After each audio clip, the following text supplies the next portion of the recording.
And if Unter Meowler, the library cat, would get off of my stream deck so I could run the show, that would be fantastic. Is it Athlor time? Let me at him. Let me at that. Regards. Regards. I'll kill that little. All right. The Arbiter makes his way out of this portal, launches into the sky with his wings. Acolytes! You have come for dungeons and dice and death matches. And I have returned to satiate your bloodlust. As you look at each other in the sands of the arena, you've been here before. You were here that day. You know what happens in this arena. You know what is next. You know what you must do. Welcome to D20 Deathmatch. If I was hungry, Yeah. and I kind of feel like I am hungry, and I kind of feel like each of you would fit in my mouth, so I'm probably just gonna eat you. But that just seems. I mean, no. I mean, like, what else do you want to eat besides me? That's it. I'm gonna blast them. Oh, for fuck's sake! And I'm gonna start with Miss Doubtfire over here. Roll for initiative, please. Son of a bitch! There is no way I can. Thoras, you know this angel? Vouch for me. We've helped each other. Thoras does not know the angel, but Thoras is also confused as to what is going on. As am I. Help me if you can. Alan, I have not known you much time, but you seem okay. A rousing vouch. Thank you, Thoras.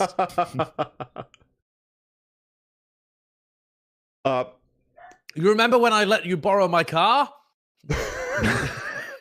You remember when I gave all of that money to orphan children?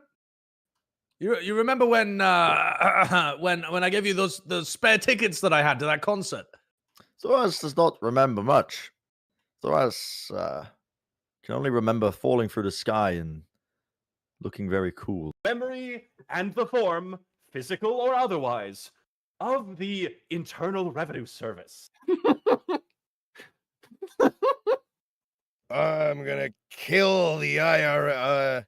I'm gonna justice the IRS. My kind have a very particular set of laws on violence. We call it our terms of service. Despite what my terms of service. We have reached 100% kiss boy density after they attack each other.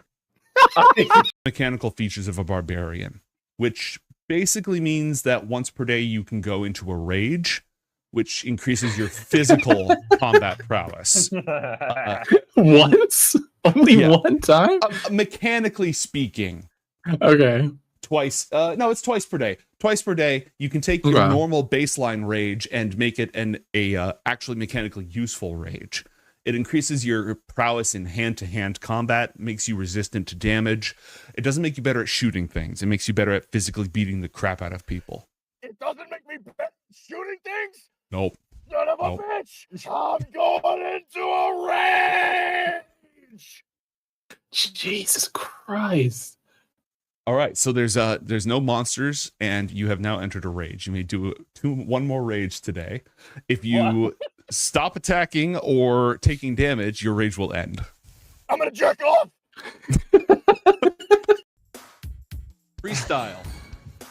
Okay, everyone, just believe in yourself, okay? You need to be able to just stretch your bony little arms out and let go of Bolshaya. Richard Simmons, by the way, in case no one realizes what I'm doing. And I'm going to hit some persuasion. Seems like pieces of the Herald. It is a dream toxin. It has contaminated this entire room, everywhere that it's spread, to poison the dream world in this proximity. I slap Sage in the face to break her concentration.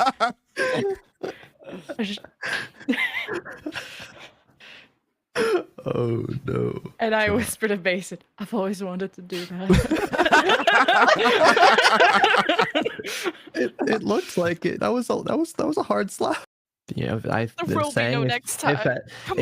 if at first you don't succeed, you can keep trying until you succeed. I think is the saying. I'm a there. trash cannot, Mason.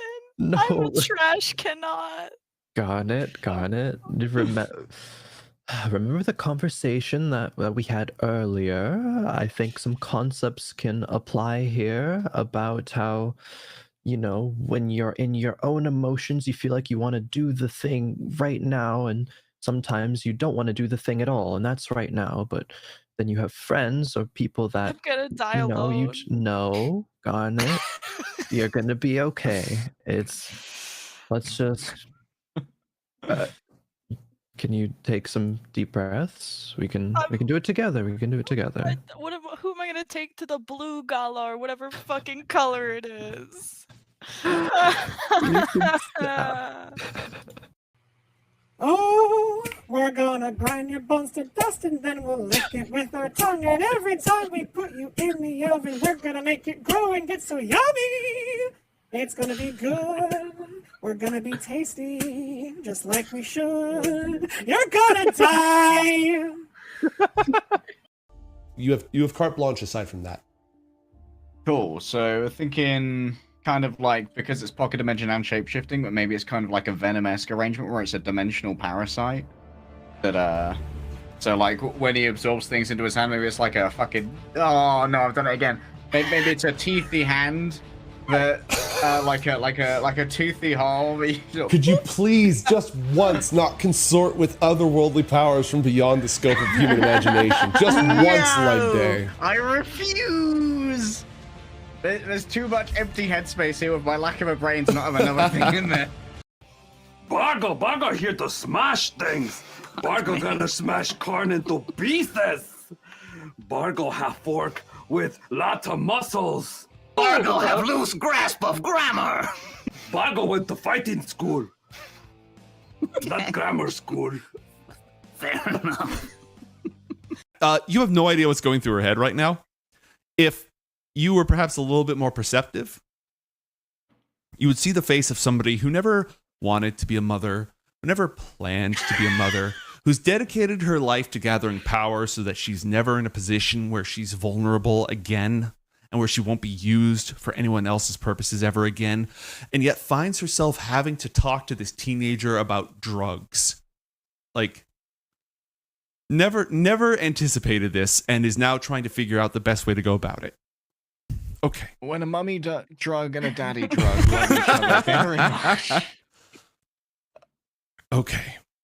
They do a special cuddle. Shut up, like day. Well, we're magic users. We don't need a fucking sword to go through planes. We just wish our way there. We're spellcasters. Yeah, I'm not thinking of the magical I'm thinking of the stabby properties. I don't have any stabby things, but yeah, we could just blast them. And my last stabby thing, I put in Mantra's mouth. That, you know. Good night, everybody.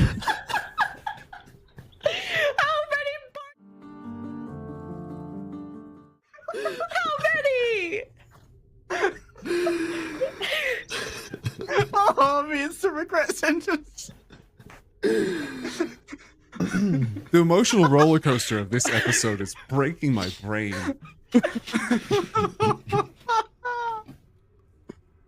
Well, you're Nothing not left. entertained. This is not why you have come. Roll a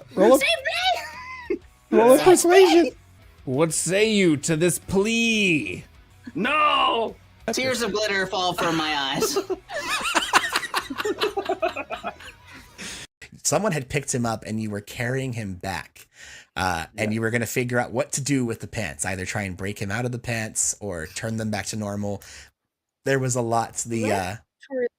relatively soft, so getting him out of the pants shouldn't be too hard. Getting him out unscathed might be hard, but, you know, it's doable. Well, were they... Is he wearing tight pants? Is he a tight pants kind of a guy, or is he like a loose? Search your heart. You know he's a tight. I mean, you knew. Too bad. We all knew. There are only two types of guys. He would be using a crowbar and trying to pry them off his body. There are two wolves inside you. One wolf wears tight pants. The other one does not.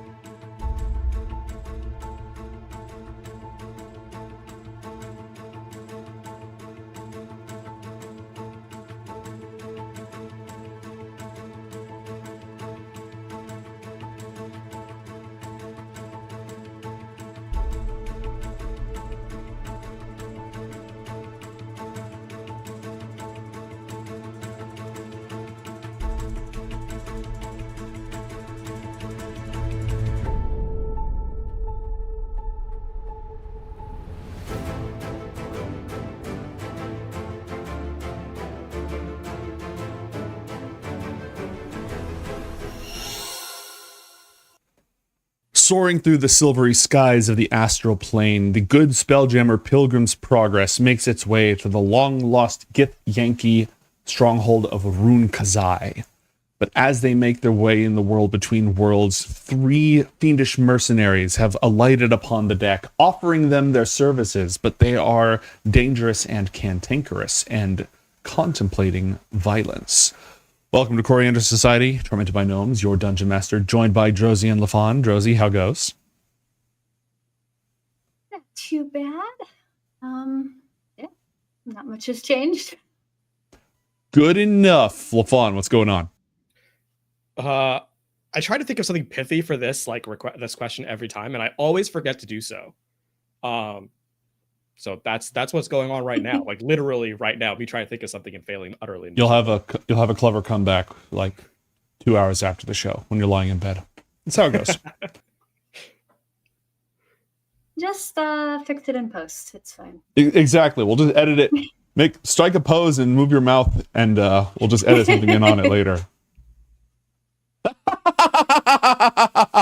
Very convincing. So clever, Lafon. Always so clever. Thank you. I try. All right. We return to the astral plane and to the deck of the Pilgrim's Progress, where the Mezzaloth mercenaries have offered their services for 500 gold pieces each. But as the conversation continues, as you attempt to placate or intimidate or persuade them, they're getting restless and bored.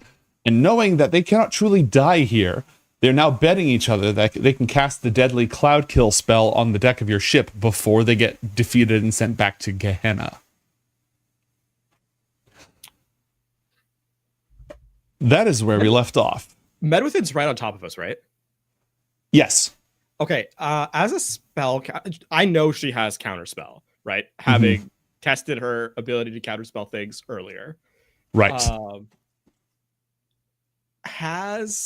Is she close enough within range that if they try and do something that yes. Okay. She's within, I believe the range is 60 feet and she is in range. Okay. I'm going to the Mezzaloth. I'm going to bet you that your spell activation doesn't go off. If it fails to activate, you work for free.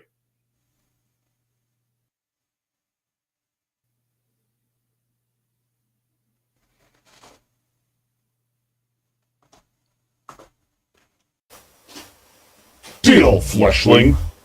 As I say this, I would like to cast a spell here. Okay.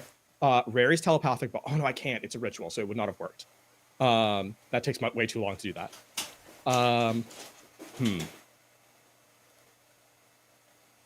You know what? I'm just gonna look. Point. Oh, I'm gonna look at Medwithin. I believe we've struck a deal. They work for us for free if their spell doesn't activate.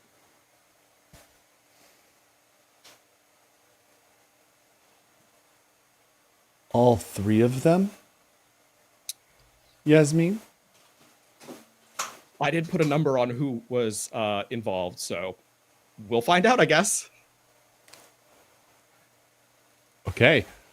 We're gonna try something here. We're just gonna try something real quick. I've been messing with my setup. Are you getting music or no? Not me currently. No.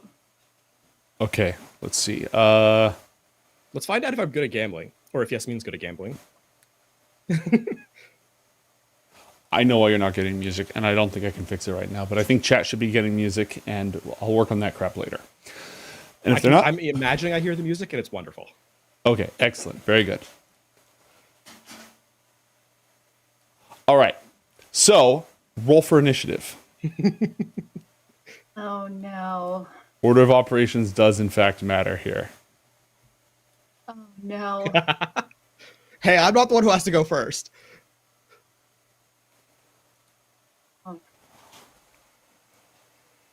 What is my character sheet so small? What is this, a character sheet for ants? Is your browser zoomed? Oh yeah. Wait, why are you only... There we go.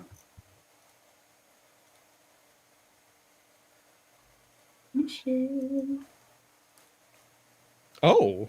Oh no. Incredible!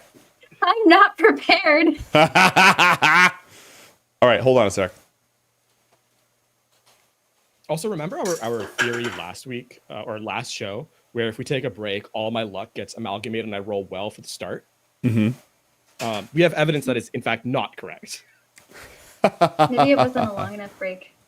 Could maybe be, the could recharge be. is maybe Entirely the recharge possible. is much higher. Can you hear music now? I can't hear music, but your voice is a little bit more delayed.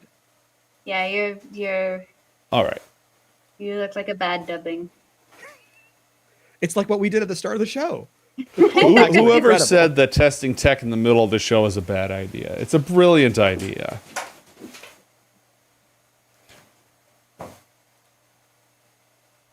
All right. I'll work on it later. I pre-rolled everybody else's initiative so that we wouldn't have to do too much action figure time, so let's take a look. We cooked one in the oven earlier today. Dolores, congratulations! You go first. What would you like to do? Okay, so currently, as it stands, we have potentially 3 of these guys who are going to try to cast poison gas. Correct? They're all 3 going to try. I can't imagine. I mean, and we only have 1 Medwith and 2. Can you cast Counterspell? Is that on your spell list? I don't believe it is. How That would've been really smart. unfortunate. I know. I guess I'm going to cast Mass Suggestion. Okay. And I'm going to do so with the suggestion of, can we just not? All right. Drop the spell in chat. And what is your spell save DC? Still saved. It should, if when you click the spell, hopefully it'll automatically post in there. If not, we'll figure it out. No, if my spells are here yet. Keep in My mind spells are that not here yet. these creatures are magic resistant. They will have advantage on their saving throw. Ugh. Whoops. Oh, you don't have Mass Suggestion on your spell list? I have it on my character sheet, but not in Roll20 yet. Got it. Okay, so if you search for Mass Suggestion in the compendium on the right-hand side, you should then be able to drag and drop it onto your character sheet. Compendium. Oh, goody.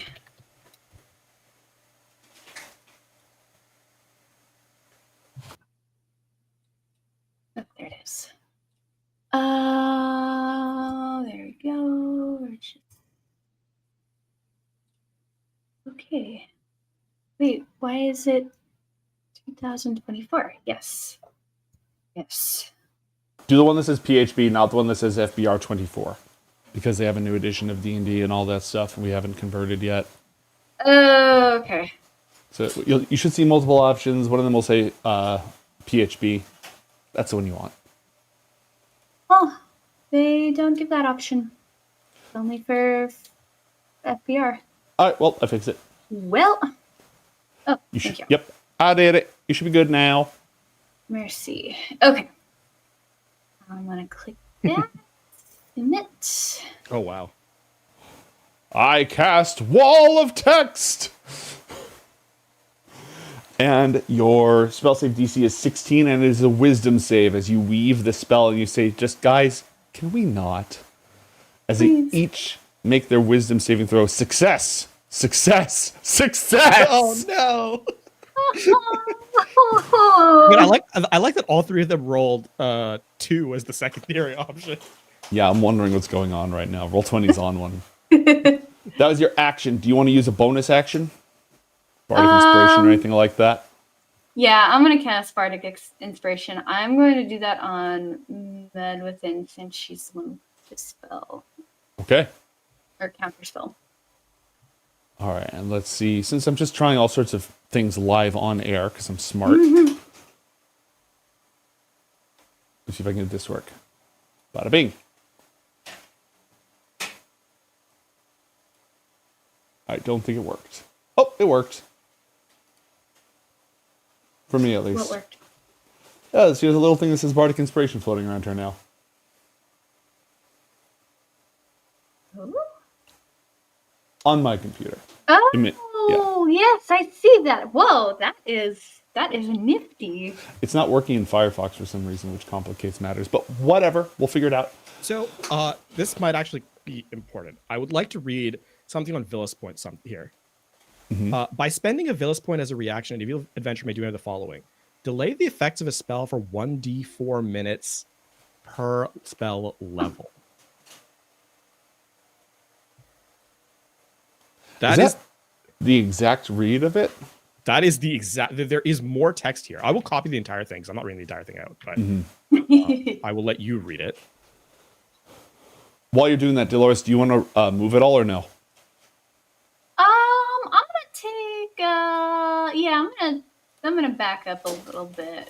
It's probably not gonna help, but at least I won't be in the first little vicinity. Yay! Let's just back up. Alright, about there. Okay. Wow, I am reading this extremely generously from a player's perspective.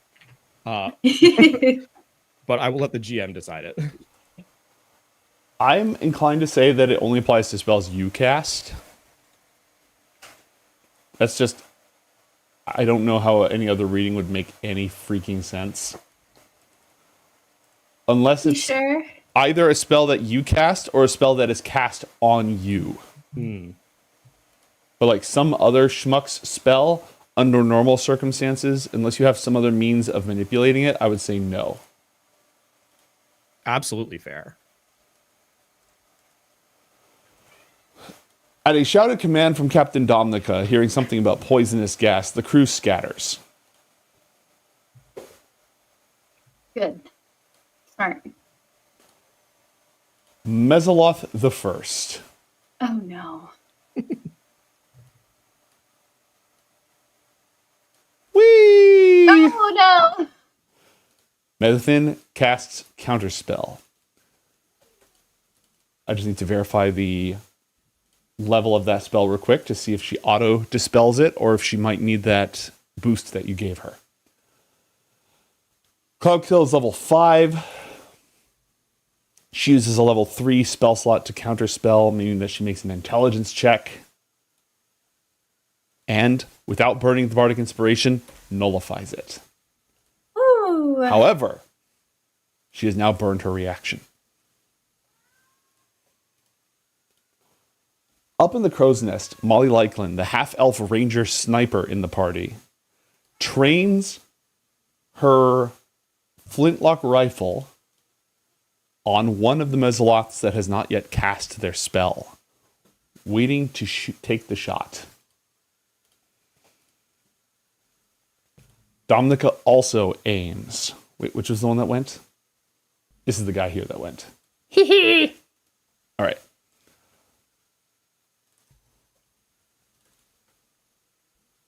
Waif the Maru spawn attempts to slip into the shadows. Very poorly. Oh. I'm lurking. How convenient. It's Medwithin's turn again. She sort of brushes herself off and prepares to do it again. Seeing the poisonous gas cloud that apparated a moment ago before vanishing, sailors continue to run the absolute hell away. The second Mesoloth casts their spell. Medwithin once again grabs hold of the threads of magic, twists them, and then unbinds them in a fluid motion. And just beefs it to hell. Just absolutely. Do you have, unless you get D12s on your bardic inspiration. What was that? Isn't it intelligence caster? Yeah. Wait, what did I roll? I rolled wisdom. Oh, so that should be a 6 instead of a 2, instead of a 4. Alas, that doesn't help that much. What is the die on your bardic inspiration, Josie? One bardic inspiration die, a D6. It's not. You're level 11. It is definitely not a D6. Wait.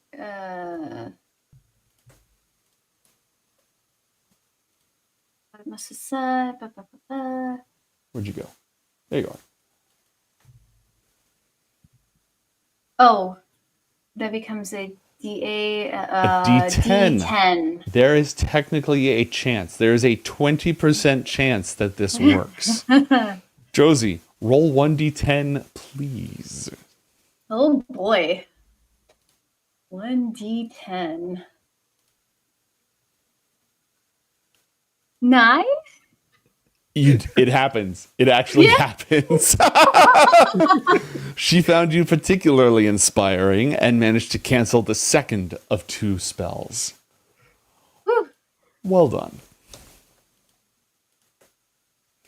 Unfortunately, her reaction is now burned again.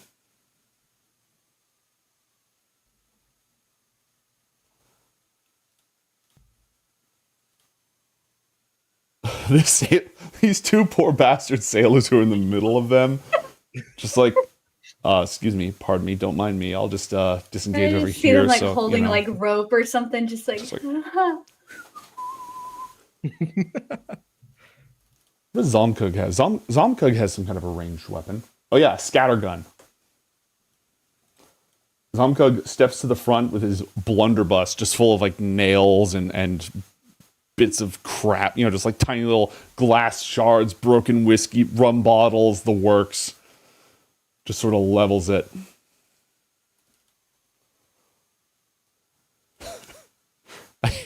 Stupid crew. You'll get to play the game eventually, I promise.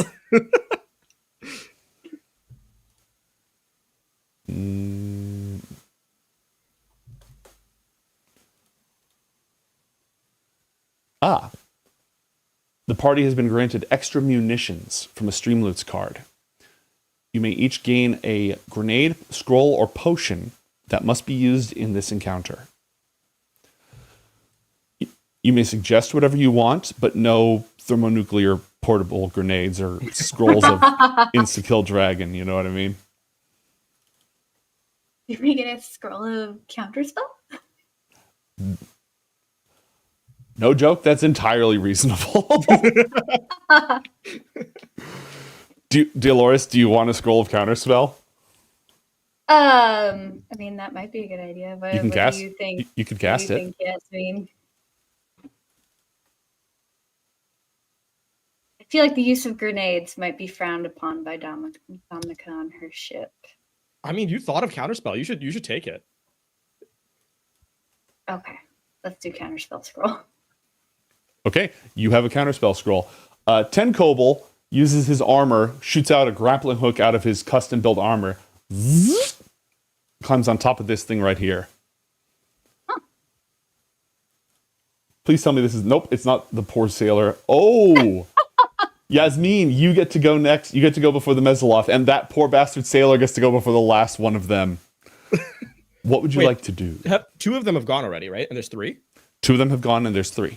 So there's a third one left who has... so we have to immobilize this guy as soon as possible. Okay. Which of the 2 have cast their spell? The back line. So this one here has not. Correct. Okay.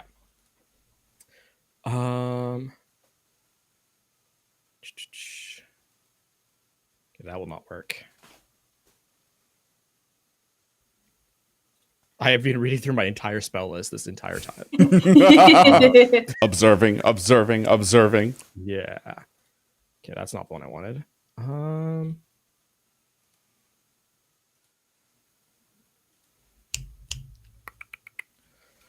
So I'm going to use my feature here. Let me find it in this extended list of things of the engineer evil, which is to see their abilities. Mostly because I think it also gives me advantage on some stuff. So after I scroll through another forever page, where is it? Oh, analyze weakness. Yes. I'm going to spend bonus action, make an intelligence check on them. The DC is equal to the CR of the creature. And I get to learn basically its abilities and resistances and features, its immunities, etc. Okay. So you use a bonus action. Did you say you have to make a check? Yes, I'm making the check right now. All right, send it. Where are you? Here we are. I think that should work. No shot. 12. Incredible. What's the DC? Whatever the CR of the creature is. Just the flat CR? Nothing else? Yep. Not 8 plus the CR? Make an intelligence check against a DC equal to the CR of a creature. That's all it says. Have at it. Go nuts. Afterwards, after thinking about it, yeah, that's pretty surprising. I could learn almost anything about most regular-ish creatures. I mean, Demogorgon's like a DC 30, That's doable.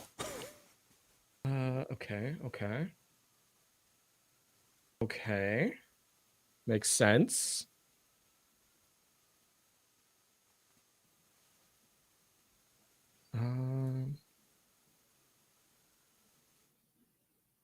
Okay. Teleport. Now here's where.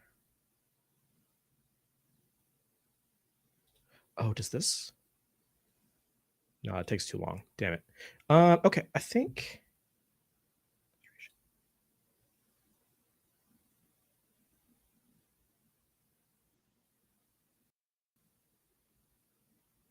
I'm going to cast slow based on the Mezzaloth specifically. Okay. And that Centered targets multiple creatures. It should target all creatures of your choice within that radius, correct? Yes. So I don't want to get it on any of us, but yeah, I think Go I ahead just and put it in the drop- chat. Yeah. Yeah, drop it. Yeah, there we go. Up to 6 creatures of your choice. Okay. Let's do all 3 Mezzaloths. All right. I'm going to roll this at advantage because of magic resistance. 19. Oh. 16. 16 doesn't make it. And 5. I have no idea which ones succeeded and which ones failed. So I usually just go from like top to bottom and left to right. So, Okay. So the one that hasn't cast yet failed. Correct. Okay. Oh.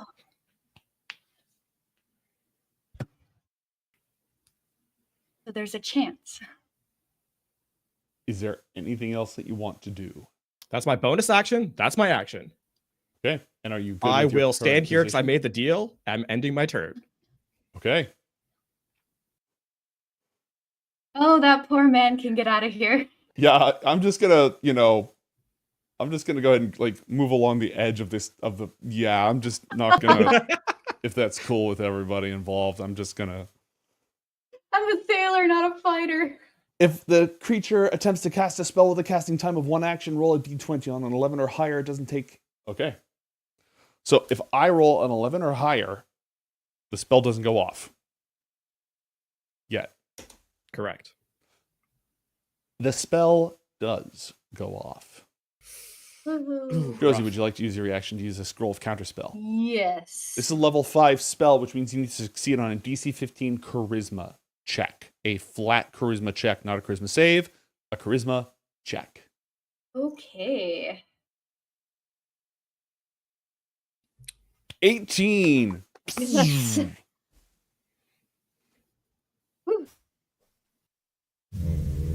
Well, shit. I do believe we had a deal.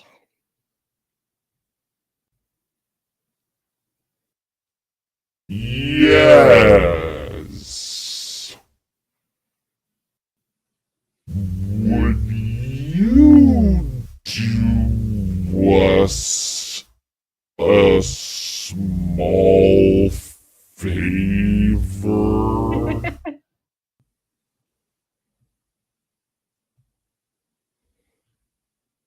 Ask away.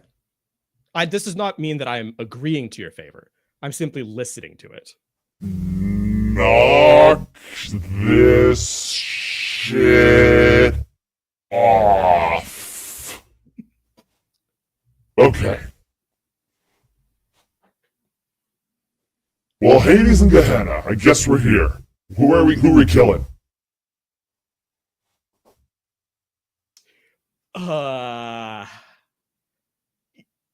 Timeline's a bit extended.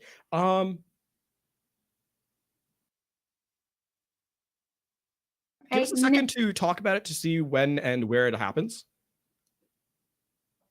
Yeah, I don't speak common. Sick. I will turn to our group now that we are. So I'm gonna like stand down from like the hostilities after having canceled the slow, and then gesture to kind of Medwithin and Dominica specifically. The rest of the group are, so we have earned the tools and services of these three free of charge because we prevented them from activating their spells. So sorry for throwing you under the bus like that, but thank you. It's not like it's the ugliest thing I've ever had on my boat. They do want to kill things for us. Great. When they want to kill things now. Well, yeah, we need to let's see if I can get to our location so we can send them against our enemies and not us. Well, it'd be a lot easier if we had any clue how long it's going to take us to get there. So, as resident bug fiend wrangler, Yasmeen, congratulations, you're in charge of them. Hooray! Oh, you know what's funny? I suspect I was not able to actually talk to them because slow is a concentration spell, and so is comprehend languages. They're telepathic. Okay. They have telepathy. Oh, and actually, no. Comprehend languages isn't. That makes more sense. It is simply an action, and then I have it for an hour. Yeah, but they have telepathy that works across all language barriers. They just always start with Abyssal and Infernal. Alrighty. So I guess we'll turn back to the Mezlots. As you are aware, I'm sure, traveling in these planes is somewhat of a inexact art more than science, I suppose. We're on our way, and I will direct you rather to the combat as soon as we get there. Great. Until then, if anyone touches us, we're gonna flame alive. I don't think you have to worry about that. Do we have quarters for these guys? You let me take the chat back to the map real quick. So if you scroll down below, there's a whole bunch of like bunks, just little rooms with cots and such in them. And then you've got, what is this sailor doing in the nice room? The sailor doesn't belong in the nice room. Get out of there. That's dumb. Sailor in the captain's quarters. Something is very wrong. I was just polishing the knickknacks, Captain. I think Dominic has the target for the Mezlots. Yeah, there aren't really quarters for them per se. Is there a room we can put them all in? You could put them at the front of the boat and build a wall of cargo to sort of seal them off. I guess that works.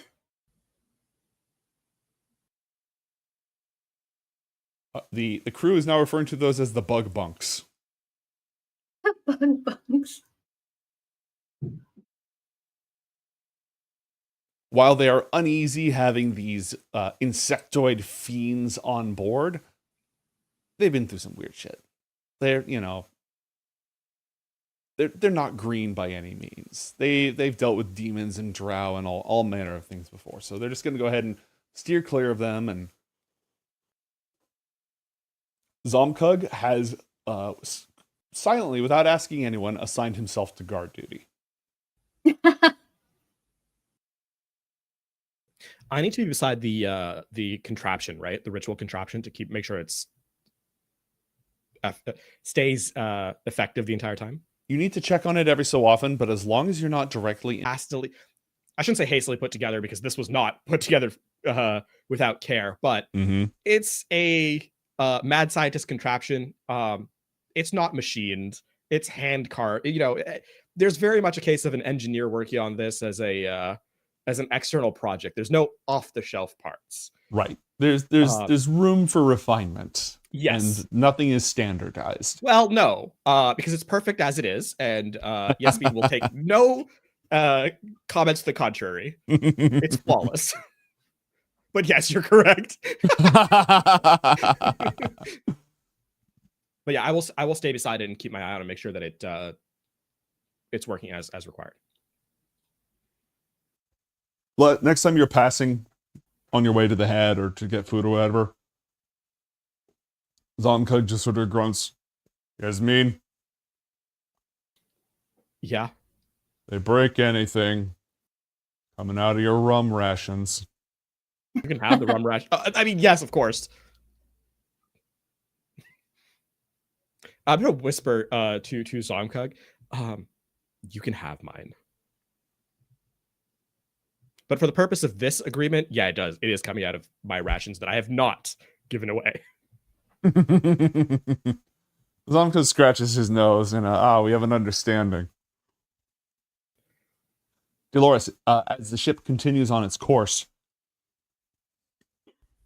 Lonnie Laysimple barely looked up the whole time that she was piloting. Like, she saw what was going on. She was ready to do maneuvers or whatever was required, but she's just like, great, I don't have to focus on this. I can keep flying.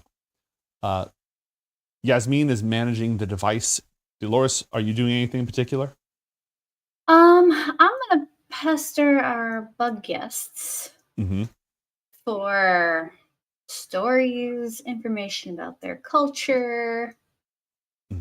What kind of music do they have? Where they come from? Okay. Kind of keep them both occupied and also kind of like build up my reserves of information. Roll a persuasion check. Oh dear. I know what happened last time. You should be good at this. You should be good at this. There shouldn't be anything to worry about. Should be. Hey! Okay. Okay, there we go. All right. They're happy to tell.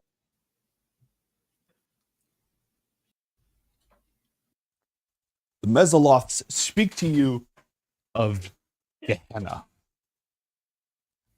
Enormous floating volcanic earthbergs, so steep and so sharp with obsidian and other spiked rocks that if you fall and start rolling down the side, you'll never stop, and what's left of you will be torn to shreds whenever it falls off into the infinite blood-red void of that place. Rivers of magma flowing, and the crawling fortress, the great city of the general of all Yugoloths, a massive, brutish, squat tower sitting on 1,000 unearthly legs that makes its way across the plain.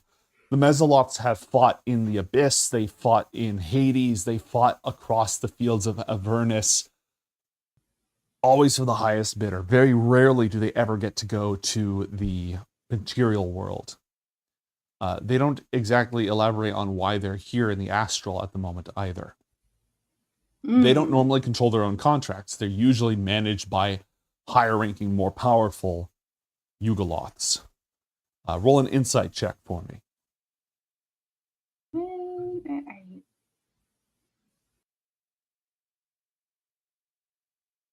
14.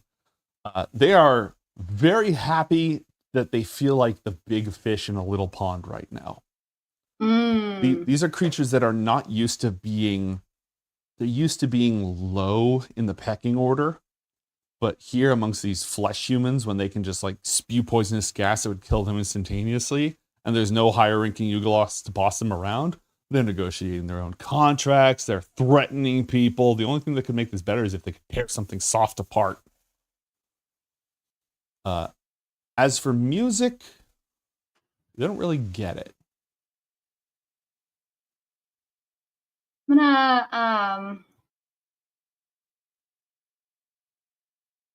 I'm gonna try my bagpipes with them and see if they get it. Okay, roll a instrument check with bagpipes. Instrument. Should be under your tools on the left-hand side. There it is. Musical instrument. Yep. You can do dexterity Attribute, or charisma. Dexterity. Let's go.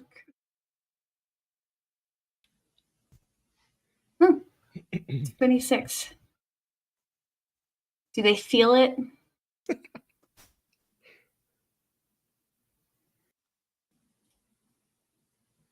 It's almost like the wailing of the plague-ridden souls in the Oinoloth's tower.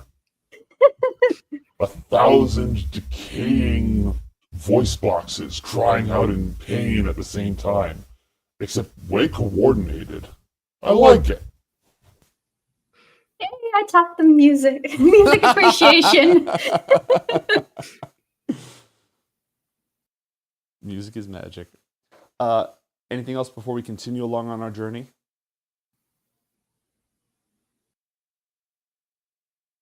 Okay. No. Hours go by. I don't remember how many hours. Was it 2 weeks? It's going to be around that, but 75 hours, 3 days into your voyage. No day, no night. You can rest to like regain your strength and stuff, but you have not been hungry or thirsty this entire time. It's weird. This was the routine was implemented. Did it include eating and drinking? No. Okay. Because otherwise they'd have to bring supplies, and they brought supplies for emergencies. Got it. I think Boguk might be able to cast Create Food and Water, but that's a powerful spell slot that he'd rather save. About 3 days in, roll perception checks, both of you, please. Oh no.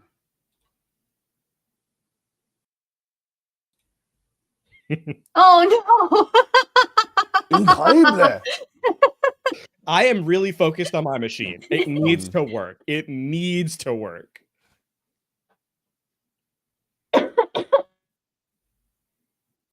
All right. You're working on your machine. Dolores, where are you? Where do we Probably catch you in the still middle below deck. Okay. There is a call from above, and you can hear some shouting back and forth from the top of the mast. You can hear Molly Lyklin calling out. You hear Dominica's voice shouting, yelling off the edge of the ship into the astral void. Give me a second perception check to see what you can hear. Me as well, or just Dolores? Both of you. Okay.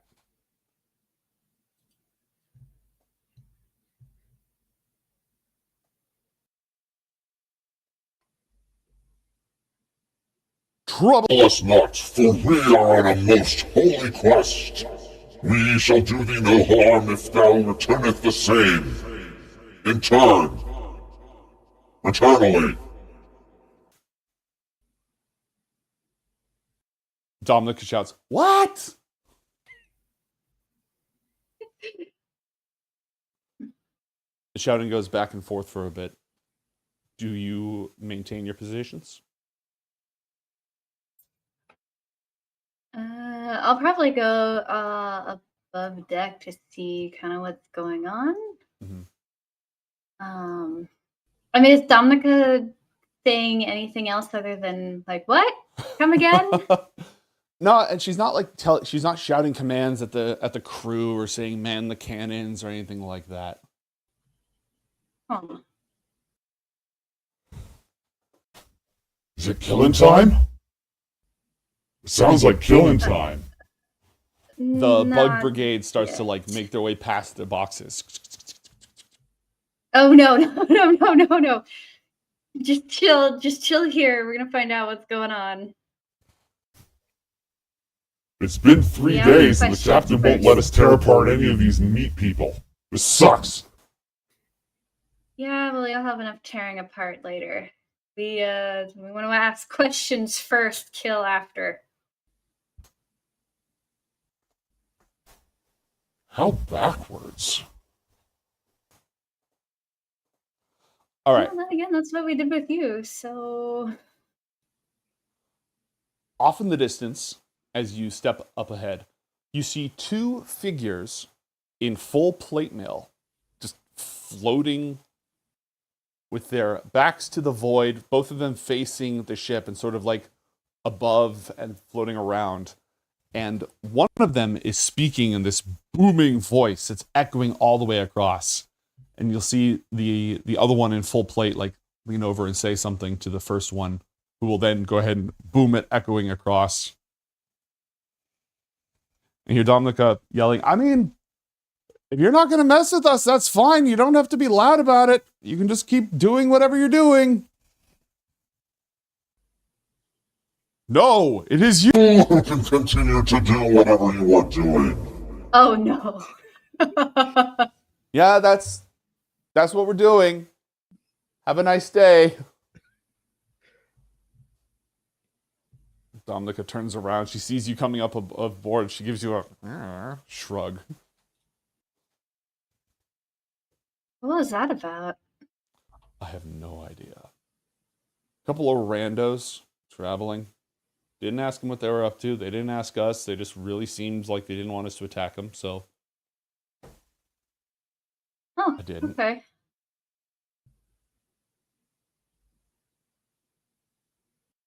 Did they leave? They're receding into the distance. Sight lines in the astral plane are really long. Okay. So like they're floating, and you can see one of them is turning towards you, and the other one is like pulling them so that they can keep an eye on you the entire time.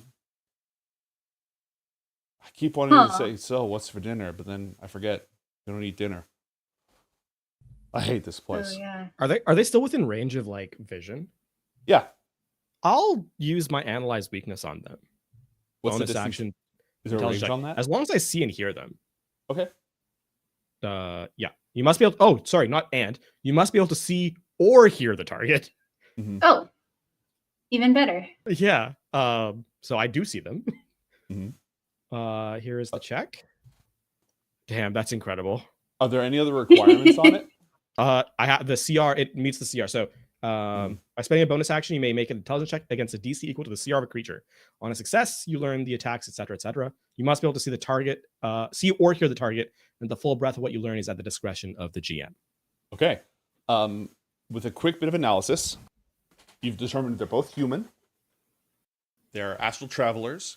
They appear to be very skilled adventurers. They're clearly wearing magical armor, magical weapons, and such. One of them is a very powerful fighter with a huge enchanted sword, and the other one is a war priest with a blessed maw glowing with radiant fire and spellcasting, smites. Sure, yeah. If they get into like, if you decide to throw down, I'll give you more combat information. But basically, it's a high level fighter and a high level cleric. Okay. I guess I'll tell Dominica that. Like that's what's going on with them. Okay. It's good to know. Wonder where they're going. I mean, I don't, but it feels like the polite thing to say. Right. Okay. I gotta go check the machine again. Great. Yeah, make sure it hasn't moved. At that, I'm going to like whip back. Like, has it moved? Why? Why would it have moved? Did somebody touch it while I was away? Yeah, I'm gonna go make sure it hasn't moved. Okay. After that brief random interruption, you go back to your business. 12 hours later, you pass through a debris field of some kind. There's clumps of soil, bits of torn up turf, like grass, some farming equipment, a long dead cow, like a cow skeleton still plowed, just sort of like floating upside down along with a cart.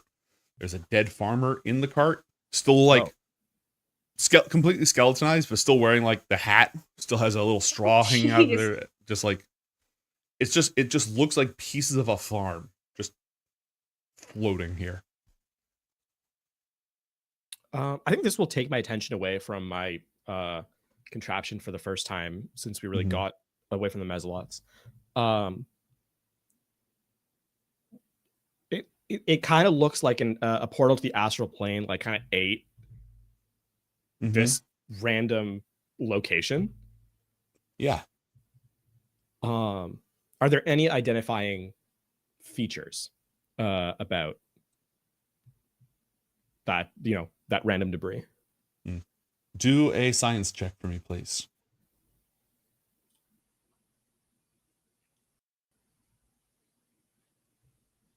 You would say that it was a relatively small sample size, maybe 20-foot, like a 20-foot radius area. There's no telling how long it's been here. The farmer and the cow shouldn't be skeletonized like that, because if this is the astral plane, they wouldn't have needed to like eat or anything.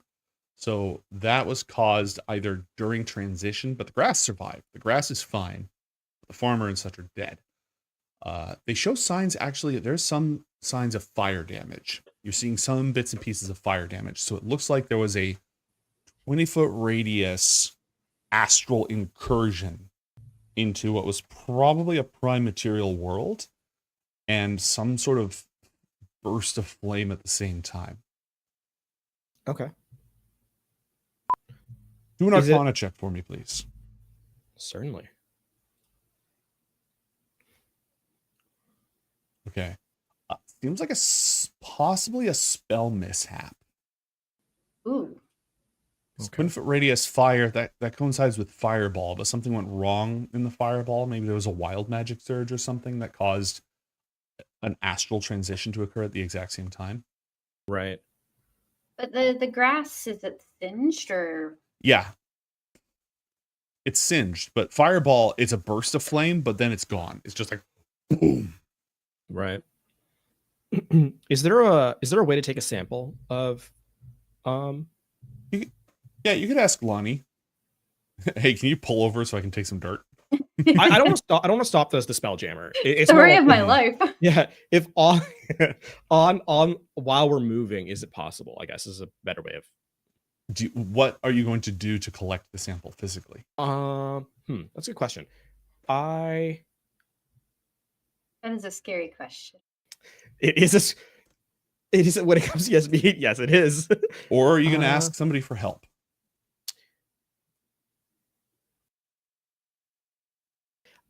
Am I close enough where Mage Hand would allow me to manipulate some of the? You would have to ask Lonnie to bring it within like what, 30 feet? 30 feet, yeah. Mm-hmm. Okay. How far away are we right now? Oh, you're probably 200 feet away. But you would be a little closer than that to make out all these details, but... Right. Who's beside me right now? You know who else is watching? Ten Kobold. I bet you could convince him to do something really weird like that. Ten Kobold, you see all this stuff? Looks like shit scrap. It looks like a fireball went very wrong. Mm-hmm. Is it something in the ground, or was it a spellcaster? Probably a shit mage.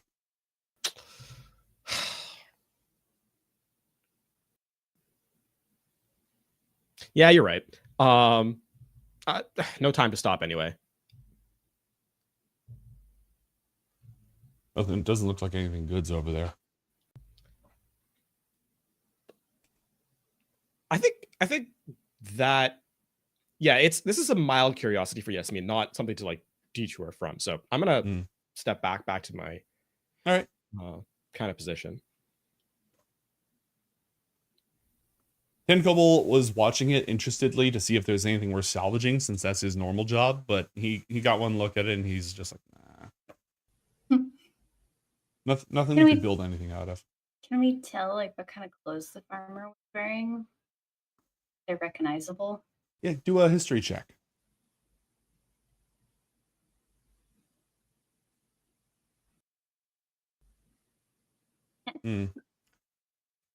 Kind of hard to tell, but it definitely doesn't show signs of like sewing machines or anything along those lines.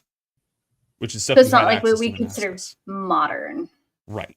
Or 1920s Ascus modern either. Okay. Probably handmade. Right. Anything else? Days go by. The Yugolots are getting very restless, taking whatever opportunity they can to pop out of their area whenever a sailor is walking nearby and make horrifying noises, lunging at them menacingly before returning to their box. Yasmeen, as their designated handler, I need you to do a persuasion or other check in order to keep them in line. Okay. This is 142 hours into your journey. Definitely great for the mental health of all these sailors.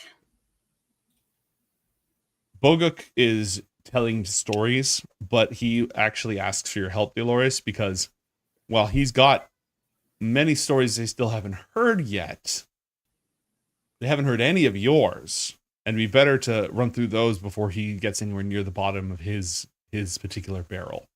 Give me a performance check from Dolores to do some storytelling to entertain the crew. Go ahead, Yasmeen. The question I had, are they immune to being charmed? No, they're magic resistant, but they're not immune to charm. Off the back of this performance, I would like to ask them if they would be willing to accept falling under the sleep effect so that I can wake them when it's time to fight.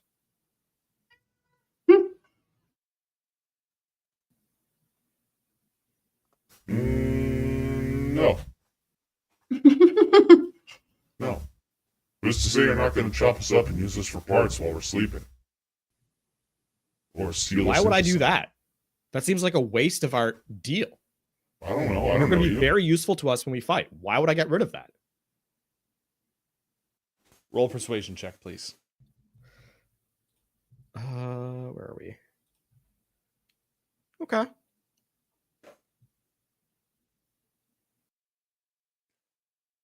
Oh, They no. they should not have had advantage on that. They look at you, all three of them, they're like insectoid eyes, and they look at each other. Clearly communing telepathically without reading you in on this. Roll an insight check with disadvantage because they are bug devils from hell. Oh, whoops. I'll just click it again. We'll take the Okay, rest of the 13. Okay. There seems to be some degree of incredulity. That it can work, or that That I offered. yeah.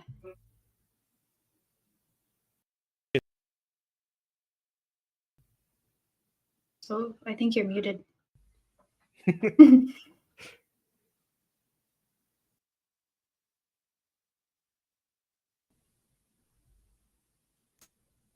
My Stream Deck decided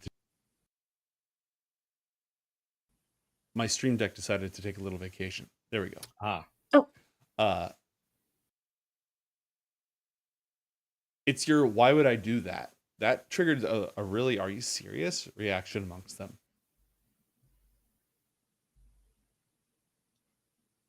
And they'll come back to you with, all right, but if there isn't something squishy to kill right off the bat, I can't be held responsible for what happens. Fair enough.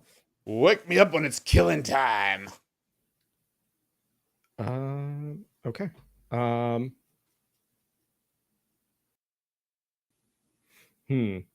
I made a mistake reading this. Okay, that's tough. Hold on.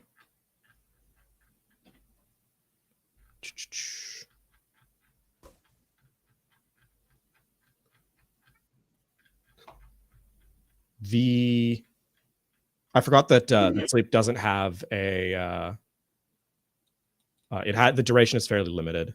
So that's my bad. Hold on 1 second.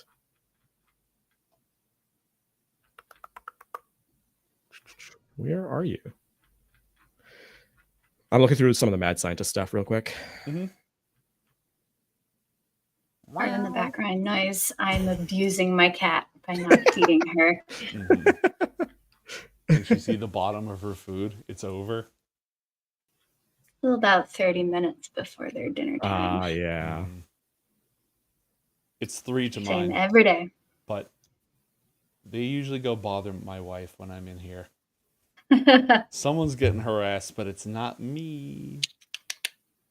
Doris, give me that performance check. Oh, you rolled a 24. Yeah, you already. That was. I'm Right, actually. that's for the crew, not for the Mezzoloths. So you have managed to keep cabin fever at bay. Congratulations. I'm actually going to step back before I cast that spell to the Mezzoloths one more time. It strikes me that I don't actually know if this will work in this plane. Oh. And it might be that you would fall asleep and then wake up instantly, which would break the promise that I made you. I don't like that. I mean, technically, then we'd be able to eviscerate you. So it has its upsides. Implying that you would, which is not guaranteed. And of course, then I would lose my best option when we get into an actual fight. So that's not. What's that? And also, you'd be eviscerated, which would make it I hard got for the you to win any implication that you fights. would win, and that's not exactly as it would go.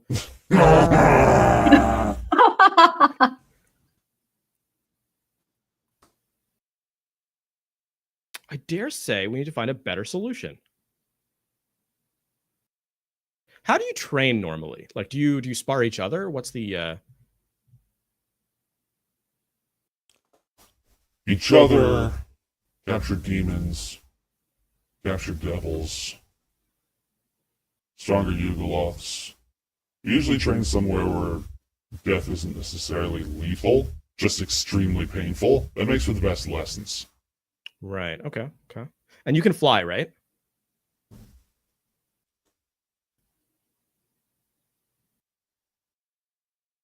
Holding, 1 moment, please.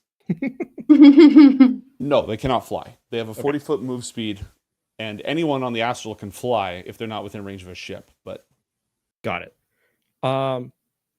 What if you take turns fighting each other as training to keep yourself sharp until we get there? And I'll make it even more difficult for you.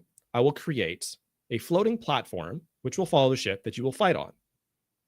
You fall off, you fail. oh, you're going full American Gladiator on them. Okay, they're down for that. They're down for that. With assuming you implement this plan with any further modifications, or is that good? Well, I have Tensor's floating disk. So here's the thought process behind the plan here. Because the mechanics are a little bit iffy, for sure. Because I believe Tensor's floating disk is only 3 feet wide. I believe so. If my memory is correct. Yeah. Oh, 3 feet in diameter, actually. Okay, so 6 feet across. Yeah, 6 feet across. Okay, it's still shaky, but doable for them to stand on it. The thing about it is this, though. It floats if it floats behind me if I'm 20 feet away. If I exit 20 feet, it comes behind me. So I would like to apparate Tensor's floating disk behind the ship where they will stand on it, skirmish with each other, and as the ship moves, it follows us forward. Okay. So you stand at the stern of the ship with this thing floating there. Yes. And them just like, they have tridents, so it really is full like American Gladiator, just stabbing the crap out of each other. Within 2 minutes of you setting this up, Zomkug is collecting bets. I would like to. I'm going to elbow Zomkug as he's doing that. As the person who put this fight on, I get a cut. So to add to, if they want some added difficulty, I still have a tentacle bullet. If we want, they want an added. Oh, you should save that. You should absolutely save that. That's a I don't feel like dealing with you. Bang. Yeah. Here, let me put this in the. Yeah.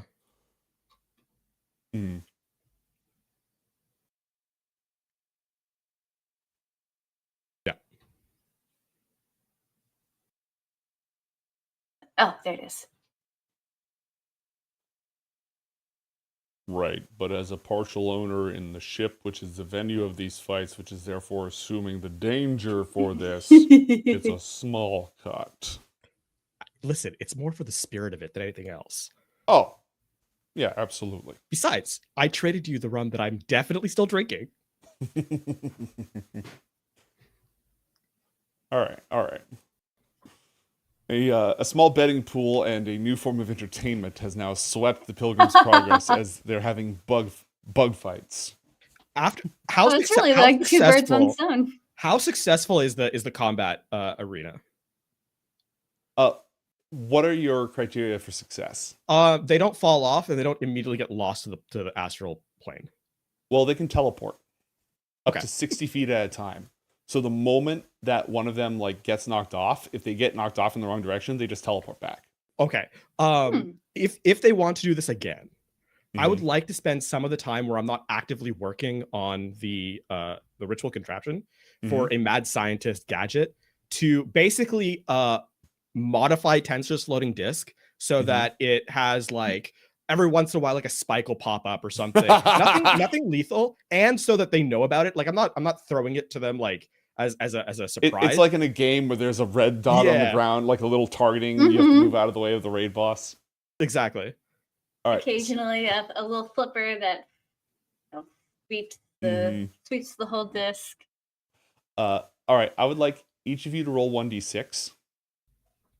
And I wasn't going to do this way originally because the numbers are outrageous, but this is a lot funnier, and this crew is quite successful and wealthy. So between previously unmentioned fines and activities and payments from people in power that you like, and your take from this, the two of you collectively, from a Streamless card, bag 700 gold pieces. So, LaFawn, your take is 350 gold pieces, and Drozy, you have 350 gold pieces by other means. Nice. Okay, 350? Mm-hmm. Spending money for the next time you're in town. Is that... Hold on, I need to check the card to make sure that it was... Yeah, it was 100, not 1,000. All right, cool.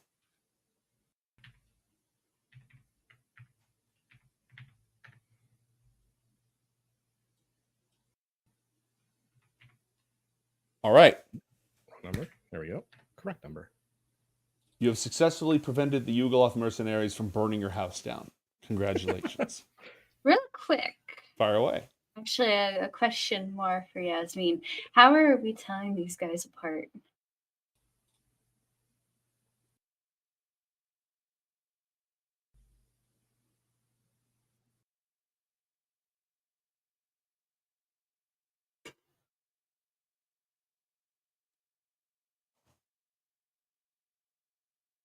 How are you telling these guys apart?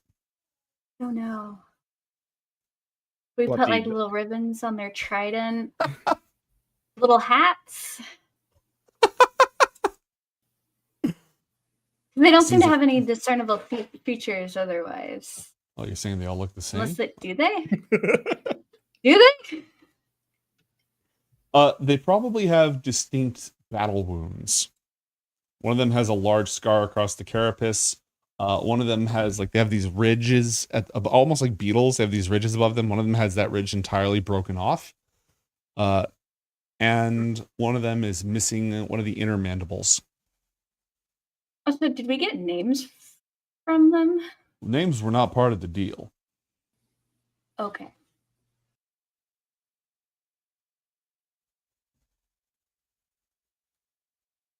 All right. Anything else? No. A very successful enterprise. A very successful enterprise. 142 hours into your trek, as the bug fights are proceeding at the stern, you see in the distance 6 armored figures flying in a very tightly packed formation.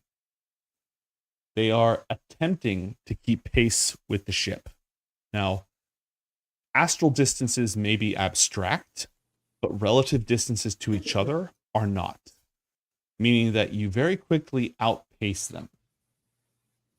I will give you a chance to take a look, just a quick, brief glimpse at these things that are watching you and attempting as best they can to follow you. So they're within sight. Yes. I mean, analyze weakness bonus action. Okay. Roll it. Oh, wow. Oh, no. 7. I'm pretty sure that clears, actually. Yeah, it clears. These are githyanki warriors. Oh, interesting. Okay. Oh, okay. There's a group of 6 of them. These don't appear to have any special training. They're not Gish or Kithrak or Knights or any of the special high ranking. These are rank and file githyanki. Still very well trained. More than a match for any of your normal sailors. I will radio Dominica. And be like, on the horizon, there are some Gith that are trying to follow us, I guess. Do they look stupid? Wait. How many of them are there? Can I tell that? Yeah, well, you can tell it's like half a dozen. Okay. Looks like 6. Yeah. Great. Do they look stupid? That I can't tell from this distance, unfortunately. Easy way to find out. Slow down the ship and see if they attack us. You're the captain. Lonnie, we got some githyanki on our prow. They're snooping around. You want to give them an up close and personal look at the ship? Not really, Captain. Honey, come on. It'll be fun. Do we have to, Captain? I really would like to just keep flying. I'd like to get there at some point. Yes, Captain. The ship slows down, drifting to a halt. And it pretty soon becomes obvious that to the crew that something's going on. This is the first time they've really slowed down since probably the debris field, all things considered. And you got some of them kind of looking, and the Mesaloths stop fighting each other on the back, and they're clutching their tridents, and they're just staring intently out into the astral void at it. But the githyanki, they follow, but they don't get any closer at all. Oh. They keep pace, but they don't get any closer. In fact, it looks like they're trying to stay out of weapon range. Captain, does that answer your question? Yeah. All right, Lonnie, lose them.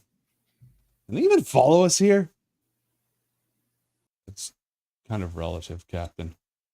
Whatever, go faster than them. Can do. Whoa!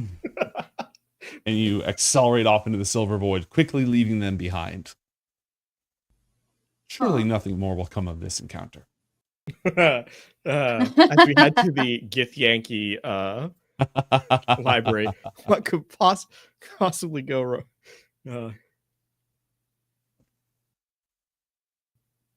But okay, go ahead. This is so we don't know. I don't think we got a ton of information about the githyanki just in general research, right? If memory serves, like looking back at my notes. Right. Boguk has some notes on them, and he can share some information. But go ahead. Yeah, I will absolutely go talk to Boguk then. Is it common that the scouts that they send, like that would be sent, are their rank and file, or are there is that a more trained position? Oh, that is not something that I think Boguk would know. He didn't study their military tactics. He studied their stories more than anything else. What makes them move as a people. You do know they have ships. They have their own astral ships. They are astral pirates and raiders. They will travel to other worlds to raid, as well as set up their creches so that people can actually grow to full, so Githyanki can mature, since you can't do that in the astral plane. Those are super important. But you don't have a huge amount of information available about their military strategy, their tactics, any of that stuff.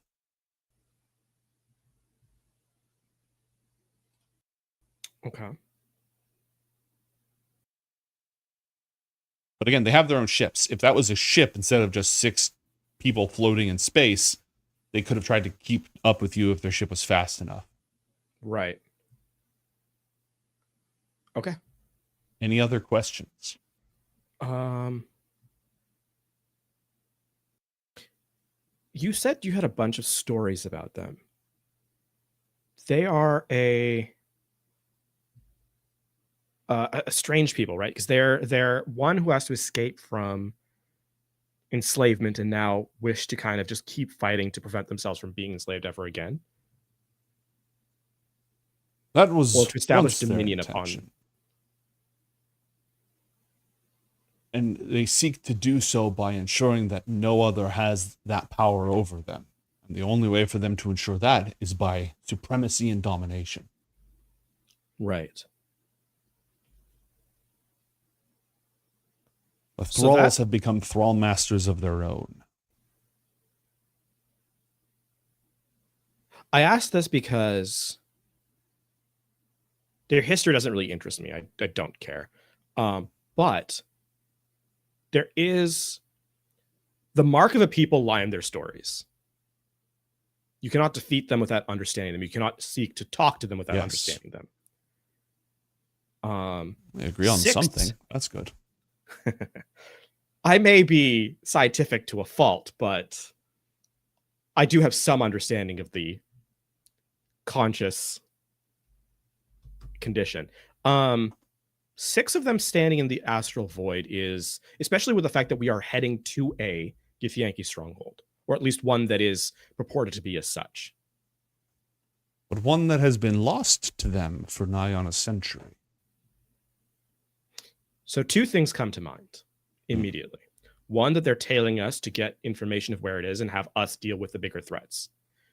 2, a selection of cast-offs that are looking to gain power via the same methodology. The angle is, the approach is the same. The results, and therefore the way we deal with them, could be different. I doubt cast-offs would be so bold. The Githyanki are fanatical in their service to Vlaakith, proud beyond measure. And though they are not averse to fighting dirty, they also take a great deal of confidence in their Lich Queen and their righteous crusade. Those 6 were shameless and bold. If they had thrown off or defied their people in any way, become outcasts, I doubt they would approach us so brazenly as they did. Those were the actions of those who believe they belong here, and we do not. And they were willing to show themselves to us. Yes. So, they know where we're going, or at least have some estimation that we are headed in that direction. That I wouldn't be so sure. Direction is a strange thing in this place. We could head that way, he points off into the void, and another could, and yet both could arrive at completely different destinations depending on where they seek to go. Maybe we merely crossed their paths, or maybe they set their minds to interlopers and we were the first ones that followed. Maybe interlopers were their destination. Would they have a problem with us trying to get to Ruun-Khazai? The githyanki tend to have a problem with anyone they think they can take. And they do think they can take us. They would, yes. Of that they would be certain. Now, they are not fools, thus they stayed away from us, but if they are part of a larger force, which they always are in some way or form, they would at least have alerted someone to our presence. But so even if they don't know where we're going, or they don't estimate that we are headed to that location, we need to start preparing for dealing with them anyway. Yes. I strongly believe, actually, to your point, that they don't expect us to be going to Ruun-Khazai yet. Because if they were, there would be a bigger response. And again, it was swallowed by a psychic storm long ago. It's only recently that it has started to weaken, which is giving us our opportunity to use your device to break through. They may have their own interest in it, but it would just be to reclaim lost property and to see what has become of Karloth, its master. Would they be willing to allow us to complete the search, rescue, the locating of it, and then after we exit with whatever we have, take us then? Or does their pride prevent that from happening? They did not throw off and overthrow the Illithid Empire purely through pride. There was a great deal of practicality from it, but they would need to truly believe that they had something to gain. It would need to make the most sense for them. And if they think that there are treasures to be plundered or other advantages there, they would have to be certain that they could take them from us before we had a chance to escape. But Yasmeen, you may be onto something. There may be a possibility. We just need to figure out what the situation is when we arrive and make the most of it. Okay. Has the astral, well, I guess storm, picked up at all? Nope. Still eerily calm. Yup. Okay. Dolores, anything from you? With Yasmeen, more go ahead. time in the astral plane, actually, this is I'm becoming more and more, because this is not a tested machine, right? This is something that, with the theory of it, I built it on planet. I would like to take a secondary look at it now, before we head into actual storm, with the benefit of being in the astral plane and therefore the experience of what it being calm and how it reacts, how the machine reacts. I would like to check to see if the machine is even playing the part that it should be here. Okay. Earlier, chat gave you inspiration for science, so I'm going to have you make a science check to mess with your stuff. And Dolores, you have a decent amount of downtime. Aside from wrangling bug fights, what else do you want to end telling stories? 24. How else do you want to spend some of that time? Good question. And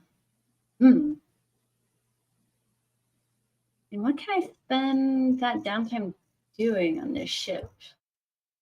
Whatever you imagine. Whatever you imagine would make sense. I guess talking with people, playing cards, maybe gambling away a little of the money that I got. Or gambling more to me. I don't know how. Winning more, losing. You can more. gamble. I don't You know. can gamble. And there's something we can roll for that in a moment. For starters, and this is actually something Medwithin's going to help you with, Yasmeen, because the winds are the psychic winds. Right. They're generated by mental activity. And as a mental magic specialist, she can help generate little gusts, like by using the right kind of magic, she can kind of generate airflow and currents that can help you measure and attune everything. Right. So upon further analysis, you can tell it is absolutely reacting. Now, you've designed it to sort of nullify or mitigate the area around it because using calm emotions as a core feature, right? Right, yes. So in some preliminary tests, if she generates turbulence, it's like you can tell things start to hum like tuning forks and things start to move and spin like wind chimes or visibly buzz. And you're able to sort of calibrate it to those emotional wavelengths to neutralize them. Okay. There is one thing I would like to do. One more thing. I would like to. So I have the Mask of Machine command, right? Which gives me control over machines. Correct. Right now, this machine, if I were to make any changes to it, would have to be on, like, beside it, essentially. If possible, without really affecting how the machine works. Meaning, I don't want to pull things out and like reattach them just in case, because I know it works now. Let's not break something that is doesn't need fixing, right? But I would like to try and sync it up to my mask such that if I am far enough away from it, I can still control and tweak it via the charges of the Mask Machine command. Okay. Roll a technology check or a toolkit check. Okay. Actually, it'd be a toolkit check because you're making adjustments here. Technology would be. Toolkit. I don't think I have it on my sheet, so. Do you have any toolkit proficiencies at all? No.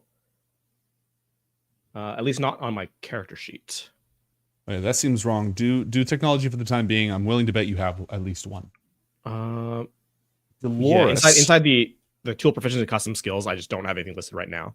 Yeah, I should have them because it is part of the Mad Scientist, but natural 20. Yeah, you've got it synced up.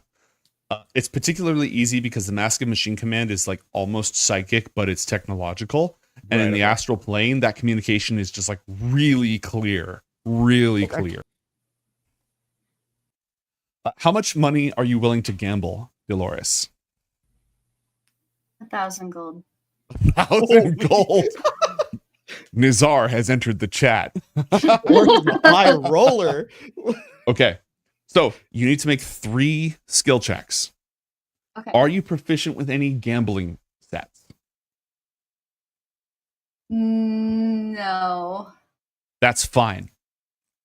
If you were, you'd be able to swap that out for one of these skill checks. Oh, okay. So you need to make an insight check, a deception check, and an intimidation check. Okay. Perception. Insight. And what was the other one? Perception? Intimidation. Intimidation. 10. Okay. And the DCs are randomly generated. Oh. Oh. So the DC on the first check is 21. Cleared it. The DC on the second one is oh my god, 13. Cleared it. And you need to be so lucky for this 10 to work. Oh. I I mean, 2 out of 3 ain't bad. Okay. You made 500 gold. I made, or I got it, that 500 No, back. you get your stake back plus 500 gold. Oh. So on one success, Right. you lose 50%. On 2 successes, you get your stake plus 50%. On 3 successes, you get your stake plus your stake again. And on 0, you lose everything and accrue a debt. Oh, wow. Oh, that's harsh. And then they send the frighteners to break your legs. How much? Oh. I would like to see someone try and collect Dolores' debt with Yasmeen Insider. Especially on this I would love ship. to have a conversation, is all I'm saying. And pick a crew member who you haven't hung out with as much since you've been talking with people during this whole time as well. Let's go with Molly. Molly? Okay, cool. Yeah. Molly's up in the crow's nest almost the entire time. She has a ready. She's very calm most of the time. She has a very ready smile. It is sincere, but not particularly. It doesn't necessarily go all the way up to the top of her eyes, if that makes sense. But you can tell that this is her home. Even though she doesn't talk nearly as much as like Nizar and Dominica always yammering or any of that, like this is her home. These people are her home. And she loves seeing new places, and she's never been to the astral plane before. You also note that she is a half elf, and specifically a half wood elf. Give me a insight check, please.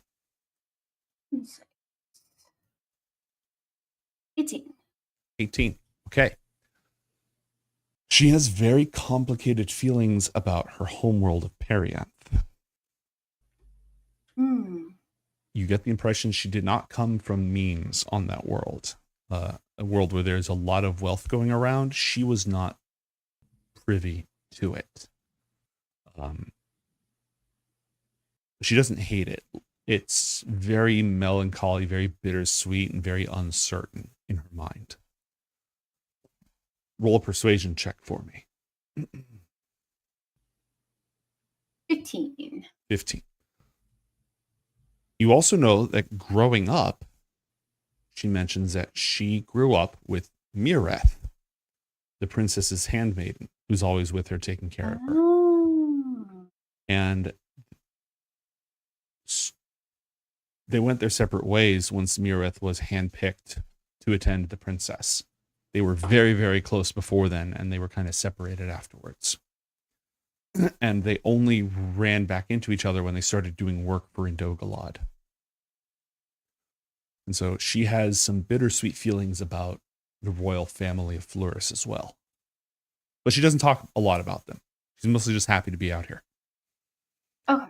She doesn't participate in the high stakes gambling like at all. That's not her thing. She hangs out and watches and cheers and stuff, but like she doesn't play cards. Interesting. So And wait, go the ahead. royal family and all them, are they high elf or are they wood elf? Yes, they're high elves. Okay. But Mireth is not. Mireth is a wood elf. But Athea, Indogalad, Marikoth, they're all high elves. Meduthin is a gray elf, very rare. And then a lot of the population are wood elves, including Molly. Molly's a half wood elf. Her mother was a spelljamming sailor from Quelia, a human. So was she raised by both her parents? Or No, she was raised traveling. She was raised by her father on Perianth. Interesting. Very much a mutually understood fling that accidentally led to a child. And so her mom stayed on Perianth long enough to like have her and make sure she was settled, and then went back to work. Okay. Yeah. So is her mother like still out there, or? Yeah, she's still out there somewhere. They're not super close, but they've seen each other a couple of times. Okay. Yeah. It's not painful to her. Okay, so there's like no animosity. It's just kind of Yeah. like, this is how it was. Mm-hmm. That's like it's very much Perianth is her home. She's loves wandering. She loves going to Quelia and other places, but like she grew up elvish. Okay. For almost all things considered. All right. A few hours later, 2 watches after the incident with the githyanki, a glowing blue homeless man waves to you from the side, from the astral void. And we will meet him when we return from a short break. Don't go anywhere, folks. More Coriander Society when we come right back.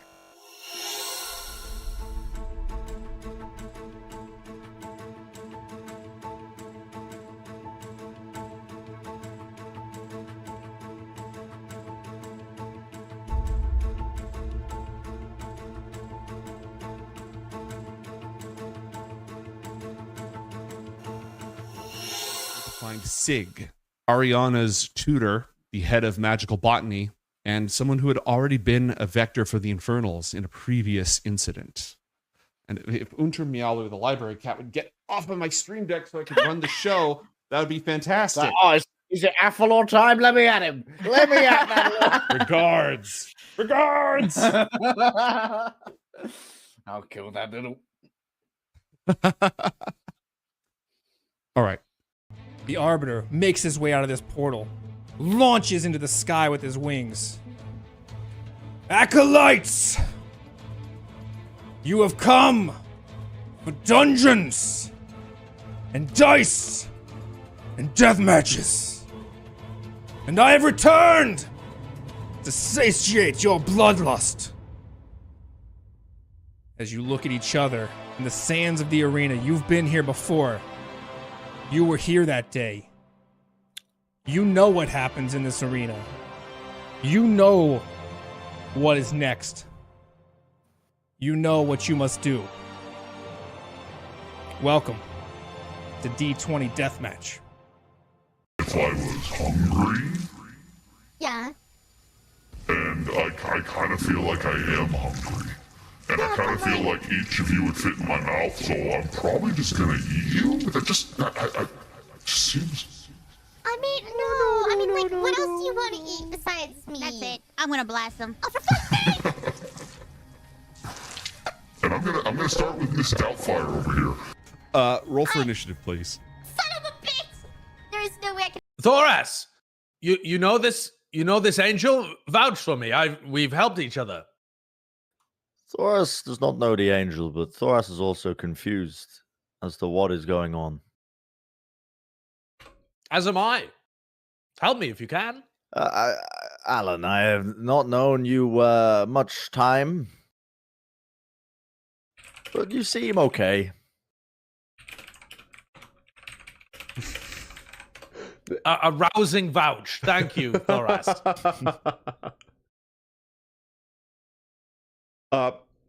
You remember when I let you borrow my car? You remember when I gave all of that money to orphan children? You remember when when I gave you those spare tickets that I had to that concert? Thoras does not remember much. Thoras can only remember falling through the sky and looking very cool. Memory and the form, physical or otherwise, of the Internal Revenue Service. I'm gonna kill the IRS. I'm gonna justice the IRS. My kind have a very particular set of laws on violence. We call it our terms of service. Despite what my terms of service. We have reached 100% kiss boy density after they attack each other. Mechanical features of a barbarian, which basically means that once per day you can go into a rage, which increases your physical combat prowess. Once? Only one time? Mechanically speaking. Okay. Twice. No, it's twice per day. Twice per day, you can take your normal baseline rage and make it a actually mechanically useful rage. It increases your prowess in hand-to-hand combat, makes you resistant to damage. It doesn't make you better at shooting things. It makes you better at physically beating the crap out of people. It doesn't make me better at shooting things. Nope. Son of a bitch! I'm going into a rage. Jesus Christ. All right, so there's no monsters, and you have now entered a rage. You may do one more rage today. If you stop attacking or taking damage, your rage will end. I'm gonna jerk off. Freestyle. Okay, everyone, just believe in yourself, okay? You need to be able to just stretch your bony little arms out and let go of Bolshaya. Richard Simmons, by the way, in case no one realizes what I'm doing. And I'm going to hit some persuasion. Seems like pieces of the Herald. It is a dream toxin. It has contaminated this entire room, everywhere that it's spread, to poison the dream world in this proximity. I slap Sage in the face to break her concentration.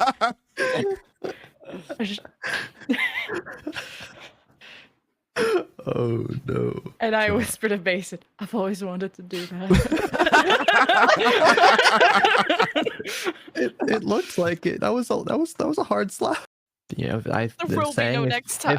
Come on. If at first you don't succeed, you can keep trying until you succeed, I think, is the saying. I'm a there. trash cannot, Mason. No. I'm a trash cannot. Got it. Remember the conversation that we had earlier? I think some concepts can apply here about how, when you're in your own emotions, you feel like you want to do the thing right now, and sometimes you don't want to do the thing at all, and that's right now. But then you have friends or people that I'm gonna die alone. No, Garnet, you're gonna be okay. Let's just. Can you take some deep breaths? We can do it together. We can do it together. Who am I gonna take to the blue gala or whatever fucking color it is? Oh, we're gonna grind your bones to dust and then we'll lick it with our tongue. And every time we put you in the oven, we're gonna make it grow and get so yummy. It's gonna be good. We're gonna be tasty, just like we should. You're gonna die. You have carte blanche aside from that. Cool. So thinking kind of like, because it's pocket dimension and shape shifting, but maybe it's kind of like a Venom-esque arrangement where it's a dimensional parasite that so like when he absorbs things into his hand, maybe it's like a fucking, oh no, I've done it again. Maybe it's a teethy hand that like a toothy hole. Could you please just once not consort with otherworldly powers from beyond the scope of human imagination? Just once, Light Day. I refuse. There's too much empty headspace here with my lack of a brain to not have another thing in there.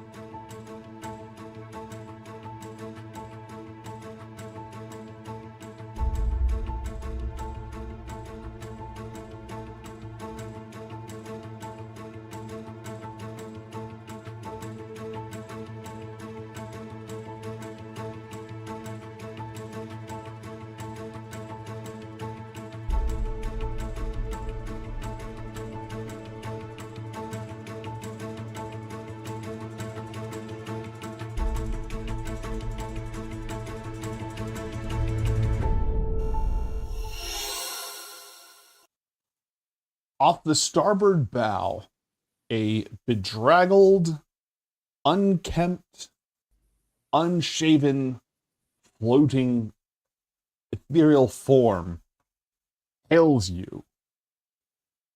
Flying, unlike so many others that just were crossing you at a random angle, this one sort of crosses and starts flying directly towards you.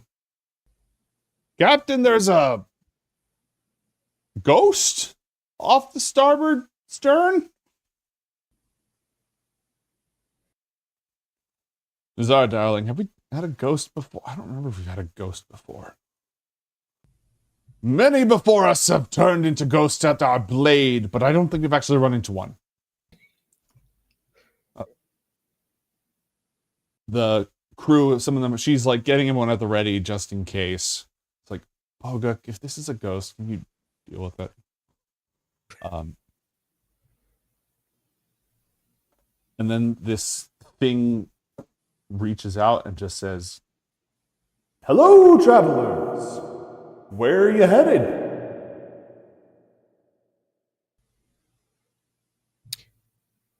Can I roll insight on this guy? Is the echoing voice a stage effect, or do you just like speak like that all the time? Oh, my throat isn't here.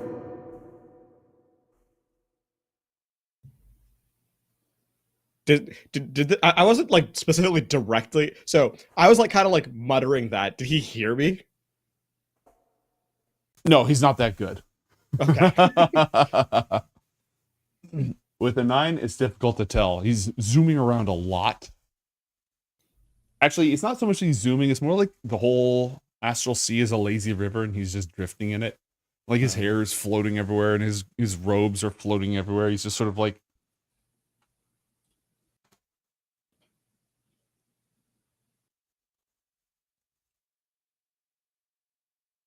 How's that your business? I don't do business. Okay, so far everyone who's come to the ship has asked for something. So, like, what do you want?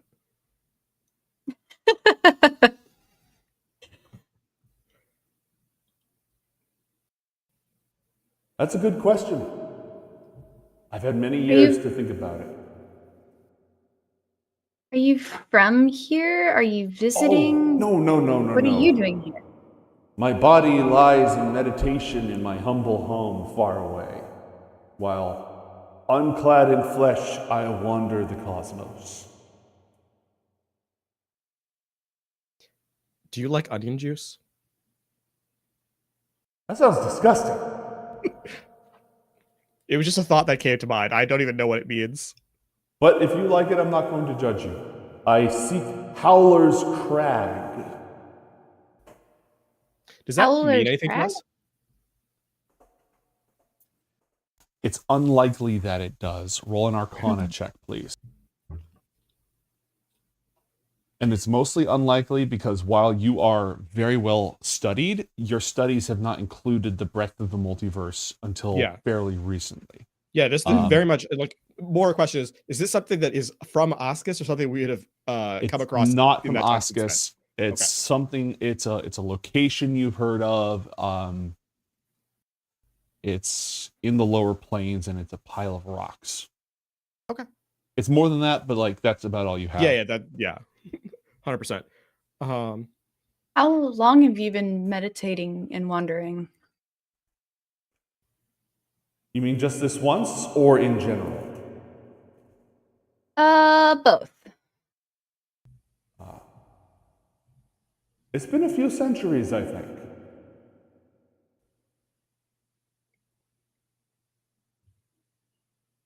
But this one time, just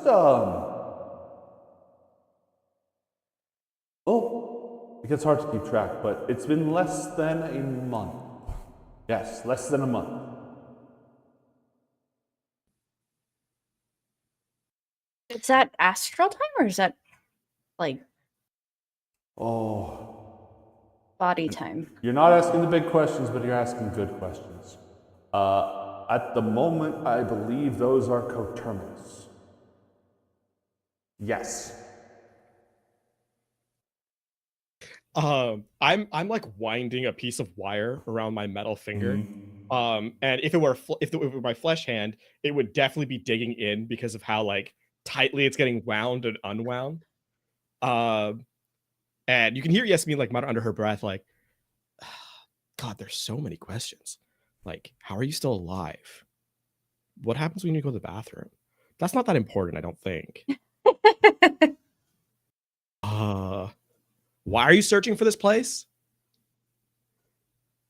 Why did you ask us? Sorry, answer the other one first. Answer the first question first. Well, I only asked you where you're headed, not where Howler's Crag is, because I wouldn't expect you to know unless that's your business. And as previously stated, I don't do business anymore. It's said that if you stand upon Howler's Crag and speak out loud, no matter where in infinity the person you're talking to is, they'll hear you.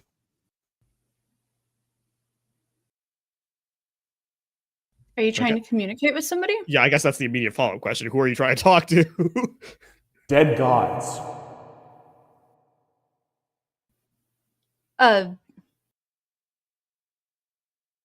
I now have more questions. Has anyone ever told you you don't know how to Which tell a story? ones? Yes.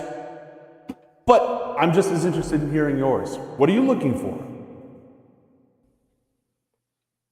I'm not the captain, so I couldn't possibly tell you. Your mom. She died a long time ago. So, these dead gods, are you just trying to attract anybody that'll listen? Are you looking for somebody in particular? I want to know if they can still hear us. We're still traveling while this is happening, right? Mm-hmm. He sort of like drifted into. He's like drafting with you guys. He sort of drifted into your. He's in your bubble now, so he's traveling with you, but he's still just floating astral form. Okay.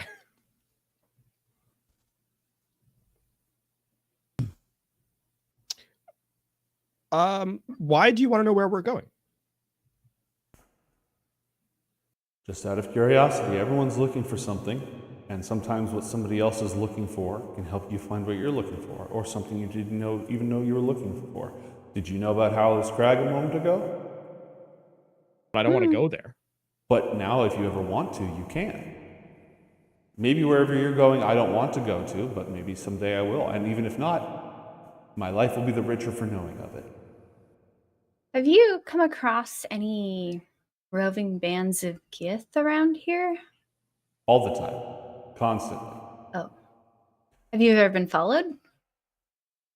I'm too fast for that. But let me tell you, that is a good thing. You do not want to be caught without your body around them. Is that a similar situation where, like, if you're separated from your body and it's like your connection's cut off, that you are left roaming forever or something? If you die in the astral plane, do you die in real life? Yes, if the tether between the mortal form and the spirit is severed, normally there's easier ways to do that, like killing you. But the silver swords that they carry can sever these ties. Oh. And so I do not trifle with them when I roam the cosmos. But you're here in the flesh, so you just have to worry about them killing you. Okay, I have to ask. I'm so sorry. And you don't have to answer if you think it's like, too revealing too much dangerous information, et cetera, et cetera.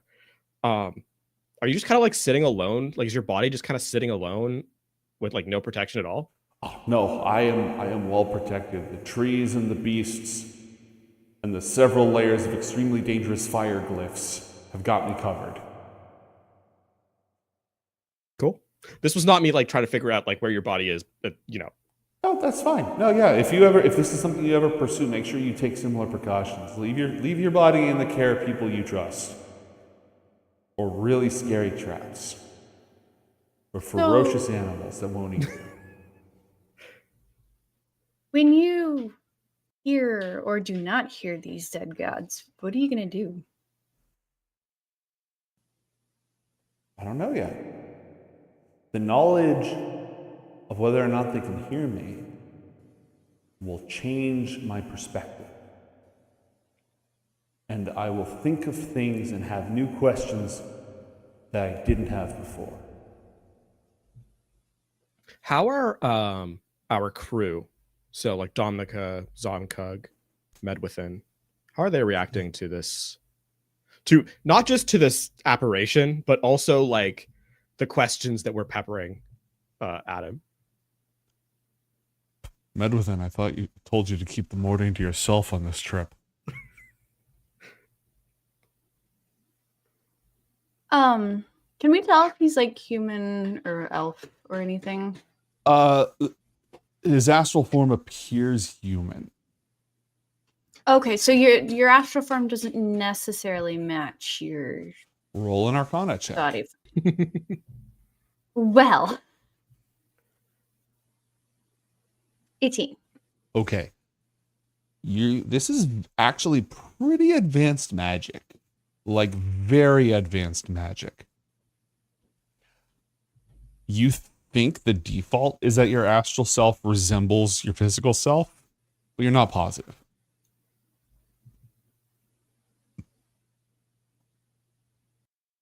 I'll answer your I guess I won't answer your question with a question, but I'll direct you in the direction we're going with the question. Are you familiar with the threat of the illithid? Oh, certainly. Certainly. Abominations. Now, hypothetically, if there was a group of illithid trying to take over a location, you would need to do something to prevent that from happening. If I'm responsible for that location, yes. Or if you just don't want your brain eaten, same thing. Right. Yes. Yes. But in the event that that were to happen, you didn't really have any other recourse. You would go find a location with tools and such that could help you. I suppose, yes. And I think that's as far along that logic that I'm going to go. Well, I'll let you draw conclusions. Then I hope you find what you're looking for. Can't really tell who to trust these days. Of course. Of course.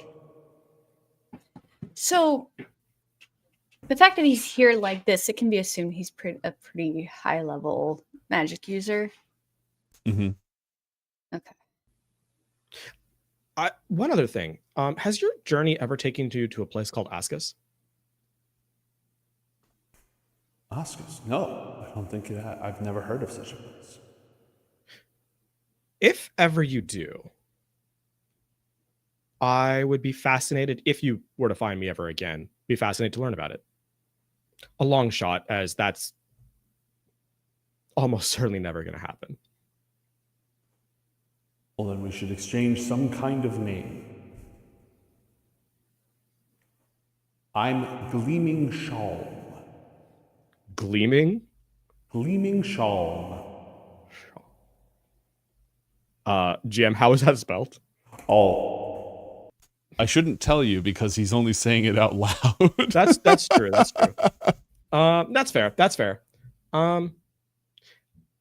Yasmeen. Then if I ever go there, before I reach Howler's Crag, I'll let you know. Thank you. Would you like insight into that place in the event that you ever get there, or no? Is it a place I should seek? I don't know if you can. Which is why this is why I was curious. If you made it there, then it would belie one of the great truths of that place. Well, there are countless hidden places in the world. The very hidden depths of pandemonium contain caverns with no entrances that have things that have been sleeping since the beginning.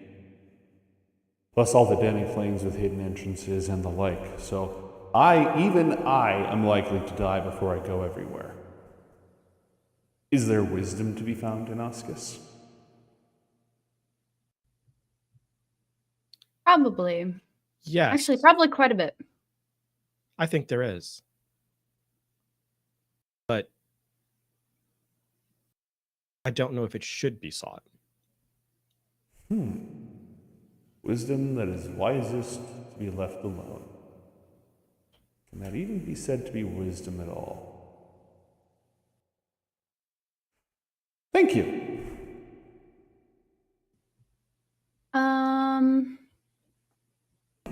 How far away is he from us? He's probably floating like 30 feet away. He'll zoom up to like 10 feet and stuff. He's just sort of floating around. I want to try Zone of Truth. Mm-hmm. He might be useful to take along with us if we can trust him.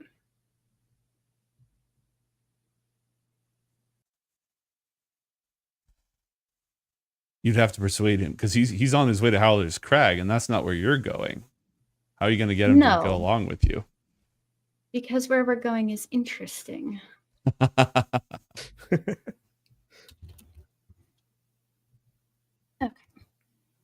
All right. You want to try to persuade him to go where you're going? Because all you've told him is it contains tools for fighting Illithid. It's not a mystical rock where no matter where someone is in the universe, they can hear you. But there might be a lot of secret knowledge there that nobody else has ever seen. Mm-hmm. I'm going to persuade him to see if he wants to, I don't know, come along. He might be useful. He seems to know the place. 27. Roll with disadvantage, please. Oh, no. For reasons I will explain in a moment. 23. All right. So he's astrally projecting himself which is a problem if a githyanki hits you with a silver sword, and you want him to go to a githyanki stronghold. A lost githyanki stronghold. A lost githyanki stronghold. Lost is doing a lot of heavy lifting here. We got 3 thug dudes to help keep us protected, as well as a highly trained retinue of people. I think we'll be okay. Plus, you're faster than they are, so you can just kind of. Probably got a few spare years. Yeah, I got some spare decades. I think I can do that. Well, great. Congratulations. You've now added another goddamn NPC to the party to upstage you and take away your spotlight. I hope you're happy.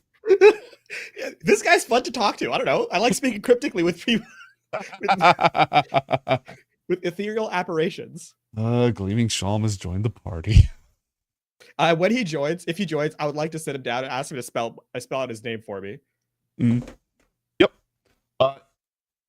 Gleaming Shalm. Shalm is a type of musical instrument. Is it short for shaman? I spelled it correctly. It's like a bunch of pipes. Cool. Kind of like a pan flute, except not. Cool. Oh, this activates Dolores's particular interests. We've been traveling for how long now? 5 days plus. 5 days, okay. And we were like roughly 2 weeks out? Mm-hmm. Okay. I don't think you were actually 2 weeks out. I think it was less than that. Well, you didn't know how long actually it could take. Right. There was an upper limit. I think the upper limit was 2 weeks. Okay. So in about 5 days, we've added 4 extra people. Look, when the next fight scene or whatever takes 5 hours to resolve, I'm only taking 60% of the responsibility. We're just stacking the deck in our favor in the event that both Dolores and I roll extremely lowly. Look, as long as that's a price you're willing to pay. Let's be honest, pay. it's more likely than not. All right. Anything else before you proceed? And Gleaming Shalm is absolutely like down to talk to anybody. And when you notice that he has this like there's this silvery cord drifting in between his shoulder blades, and it just kind of vanishes less than a foot away from his body. Is that his umbilical cord? Spiritually? Can it be interacted with? No. Well, yeah, when you touch it, it's hard as steel, actually. Right. Less as a thing. It's more like, can it be like, because right now it's like a foot out, right? So that's a foot where you can attack it and it be severed. Can it be protected more than it currently is the question. Theoretically. He seems completely unconcerned about anything. Like, hey, Zomka, you want to hit it with your axe? Go for it. No, I was more concerned about like the githyanki showing up with a gift sword kind of thing. Right. But if he's not concerned, I won't be. But he's full of stories and very interested in everyone else's life. And if anybody wants to talk to him, you basically have to pry him away from Boguk, who will attempt to monopolize his time. I will ask. All I will do is I'll ask Boguk to have this conversation with Gleaming Shalom on a chair beside me, so I can keep an eye out on our protection. Actually, no, I don't need to, because the mask is connected to the machine, so I don't actually need to anymore. I can just sit where Boguk is and listen in. It's only if you need to make physical adjustments. Yeah. Yeah. By which point the mask will have given me enough buffer time. Yeah, Gleaming Shalom used to have some other name. Forgot it. Is several centuries old. Is from a place called Orth. Spelled like this. But has spent the last several decades wandering the realms of the gods. Okay. Has he found anything? Yeah, he's found a ton of stuff. Talking to dead gods is just his latest interest. It's not his lifelong goal. So he went from talking to living gods to now he wants to know what the dead gods How are. dead are they? I mean, that's a reasonable question. Really dead or slightly inconvenienced dead? One thing he tells you is that their bodies are here In the astral plane? in the astral plane. When a god dies, their corpse goes here. Huh. In fact, these githyanki, their capital city, Tunaroth, is built on the enormous corpse of a dead god. That's quaint. A being, something whose name is long forgotten, some 6-armed enormous deity. That's their home city. Do the corpses have deific properties or magical properties despite They being... are unquiet. Hmm. A glimmer remains within them. Different in each regard. Though what the name or what remains of that old god where Blacketh built her palace, I doubt anybody but Blacketh knows, because nobody's going into her basement. Do Domnica or Medwithin or any of the other crew, are they at all familiar with Oath? Earth? Nope. Yeah. Okay, so they have never heard of it. No. It's not. Okay. They pretty much only know the planets in their system. Like, okay. And they thought that that was like a huge universe. And then Boignus came along, and then John came along, and then Asena and you came along. But like, there's multiple universes out there. So they're still, even though they have all this planet hopping, they're still new to this. Okay. Damn, we really came in as newbies and one up them. It's like, oh yeah, we started traveling yesterday. By the way, we've been to a different... We've also been to hell. NBD. Speaking of hell, less than a watch later, as you're all sitting around, like 3 hours later, as you're just sitting around telling stories, a flashing ball of multicolored prismatic light zooms across your field of vision, moving very fast. Here, I'll even put it on the map for you real quick, just so you can see it as it goes zooming by. It's like a deadline. Oh, it's like a smash ball. And not long behind it, 2 armored figures astride flaming horses come chasing after it. Those are nightmares. Those are fiendish horses. That's a freebie. They are flying very fast in pursuit of that glowing ball of light. Do you know what that ball of light is? Let me see if you did.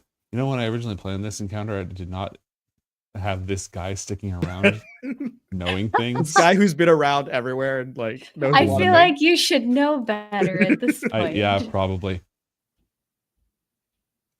I was going so fast I didn't even see it. I mean, I saw it, but right, yeah.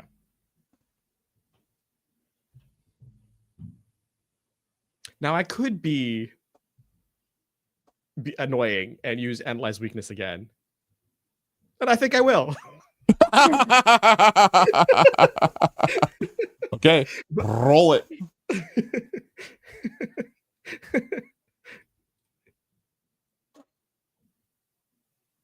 A 15. Well, this thing's pretty powerful, but I don't think it's a CR 15.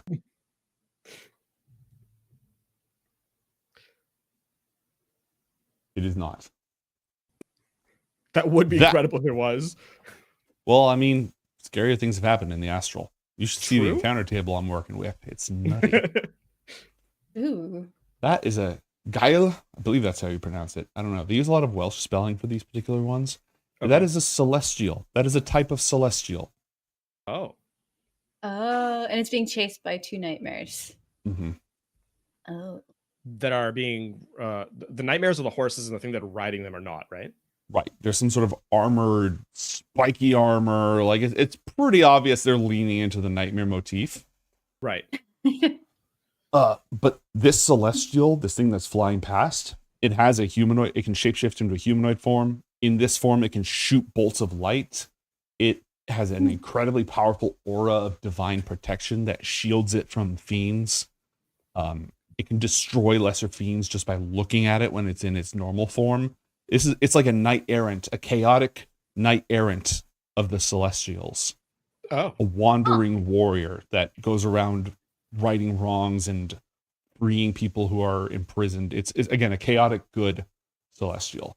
It's a badass. Wait, come It's back. very strong. I have a business opportunity for you. Are our hired bug fellows underground? Like, are they hidden? Roll 1d6. Because I do believe they are lesser fiends, right? Oh yeah, they're fiends.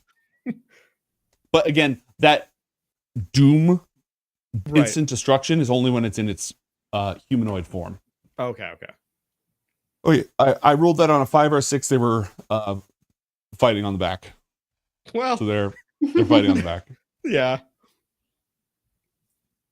This Did one's they here. even notice it go by? Nah, they were busy just beating the crap out of each other. I like to think that the rest of the crew has gotten bored with like the constant fights, and the entertainment value has become severely limited. Yeah, I feel like with no day, no night, everybody's just trying to keep a schedule, trying to keep from going crazy, and all you hear throughout the ship is like Chewing legs off and stuff. I mean, listen, we've got a lot of like people we've discovered in our flight. I don't know that we need another one, and I don't want to get into a fight between this. I mean, I'm cool to just kind of like though. put my head down and pretend we didn't see anything, and just kind of keep going. We wouldn't even have to get whatever we're getting if we had a celestial on our side.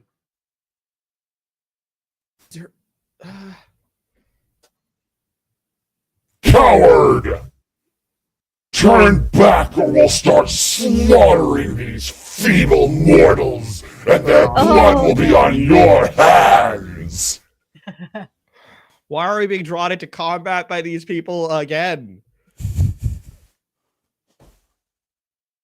Dominica's is like sitting back in her chair with her arms folded, just tossing her knife in the air as you're talking with this spiritual man. And when she hears that, she goes, "Yes! Finally!" No! Somebody shoot that guy! We were making good time. Do the two of you want to persuade Dominica to not shoot that guy? She's shooting at the two horse. You know what? I'm going to use Analyze Weakness really quickly as a bonus action here on the two flyers. Basically to get an idea of should we even attempt to convince her not to fight these two? I don't know. I feel like morale could use a fight right now. 16. Well, I'm going to tell you right now, they're not CR16. I did not even realize that this was the nuttiest ability in your kit. Well, Their CR is pretty high, though. These are Narzugons. Okay. They are devils. They are paladins who turn to evil. Upon their death, they are transformed into Narzugons, and they ride as champions wielding lances of hellfire across the worlds to carry out the will of their masters. Their lances are forged in hellfire, and if it kills you, your soul is shunted to the river Styx, and you are damned, regardless of your good deeds. I'm gonna like. I guess this technically counts as my action too. I will rather than try and convince Dominica, I will just relay all this information via the radio to her. Oh God, I don't want any of my crew getting damned over this. Listen, all I'm saying is an informed decision probably says that we try and get away from these things as quickly as possible. Yeah. If we can we outrun them? I'm Well, looking let's that try up to chase right now, that actually. thing, and it's trying to like. Oh yeah, I guess I would know its move speed, right? Yes. The ball of light, the celestial, has a move speed of 150. Okay. The nightmares have a move speed of 90, which is also the move speed of your ship. Oh. Which means these things can't catch that celestial. Right. But they can catch us. They can keep pace with us. Right. Yeah. What's their range? Let's see. The Narzagons themselves only have melee weapons. But if we get into conflict with them, do we also get in conflict with the nightmares? Yes, they are their steeds. They're part And of also, the if they fight. keep trying to chase us because they know it can't catch, I assume they. My guess as Yasmeen is that they wouldn't be able to. They know they won't be able to catch the celestial, likely because it's already been gaining ground on them as it's flying away from them, whether slowly or not. So it wasn't gaining ground on them. Wait, is that move speed? Mhm. Is that them or is that them mounted? Because The they're horses mounted. move at 90. Oh, okay. No, They do not. as in the celestial would have been running away from them, and so they Should have been able to dust them. Yeah. This shouldn't even be a contest. They shouldn't even be on its tail. It should be gone. So could it be teasing them?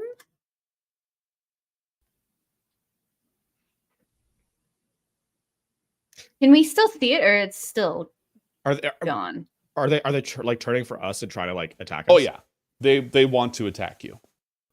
Well, I don't think we have a ton of time to make a decision. So,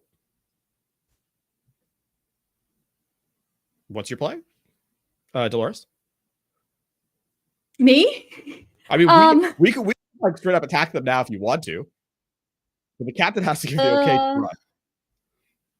I mean, we can try to negotiate, but they don't seem the negotiating type. I mean,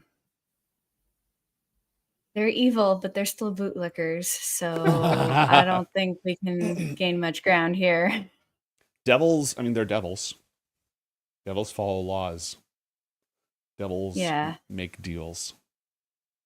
Oh, they make deals. Yeah, devils make deals. Yeah. Demons and but- devils have enmity, right? Or is it demons and devils? Demons and devils hate each other. Yugoloths, like the ones you have, they Fight are on both sides. mercenaries who sell their Right. services to demons and devils to fight each other. Got it. Well, Oh, so they may- they're working for us. They're the dead fight. Have they ever fought one of these before? Nope. Oh, actually, yeah, one of them fought them before. Mm-hmm. That damnation How'd it go? stuff doesn't. Well, that damnation stuff doesn't work on us because they don't. You know, their souls aren't really an issue. Oh, it kicked my ass. Oh. Great. Huh.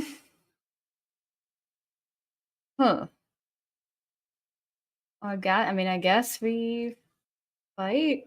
You could try to evade and just sort of like shoot at them to make them go away. You could try to bring all of your power to bear on them and just nuke them down. You could try to negotiate or strike a deal. As soon as you do something, you're kind of committed to it because you don't have a lot of time, but you're smart and you're in the world. You would have. It's one of those things where like your characters would be able to make a better decision because they're in the setting. So I'm not going to rush you on a decision, but once you go with a course of action, the die is cast.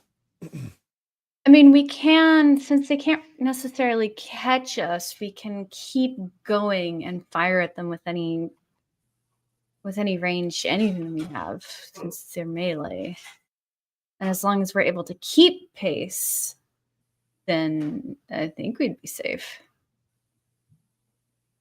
We do have to stop eventually. Yeah. I guess I'm gonna look over it. Is the celestial look like it's stopping at the threat to Yes. Okay. I'm gonna look at the Celestial turning around to fight, shrug, and gesture with my I guess technically a gun, like the weaponized spellcasting feature, and point at the like not like aim, but like gesture as if I'm gonna fire. Nothing for it then. I'm down. Okay, roll for initiative. Oh yeah.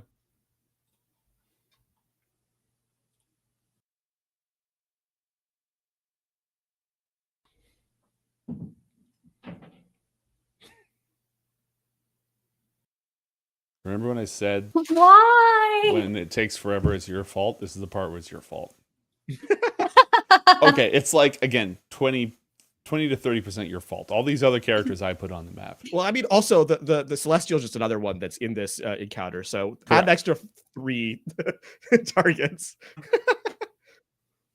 Mesoloths, Ghost Guy, Ship Crew. 50 NPCs on the crew. Yep.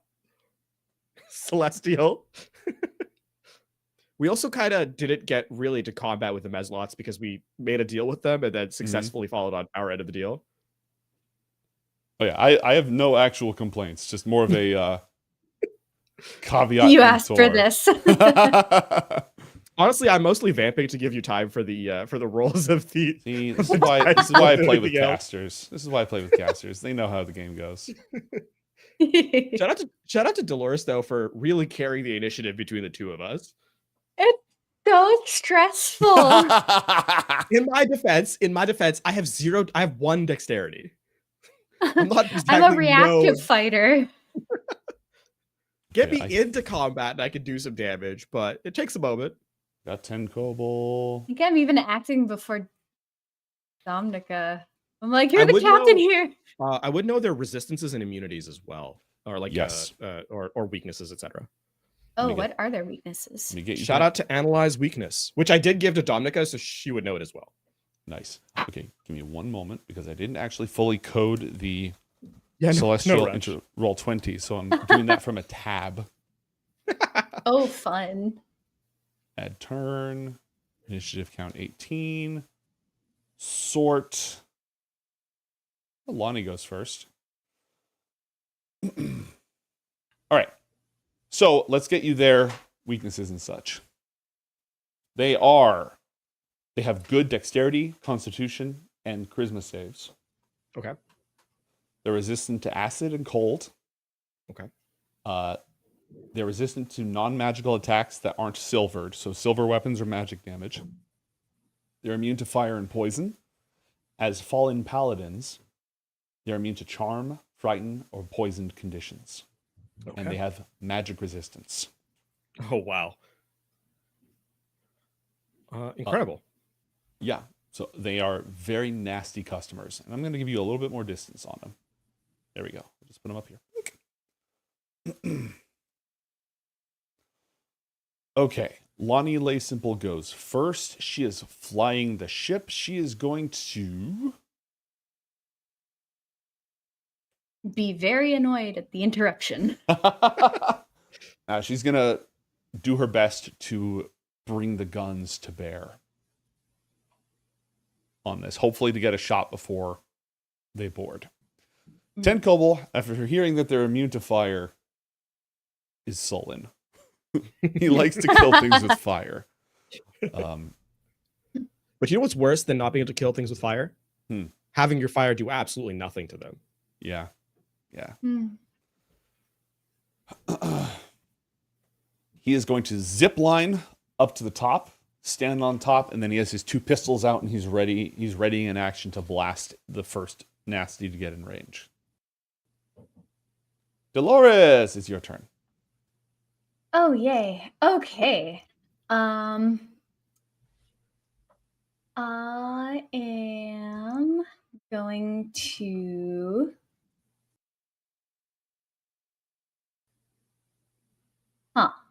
What is considered like a surface? The Would a deck mount of the be ship. considered a surface? Or... A mount? No, a mount is a creature. Dang. Okay.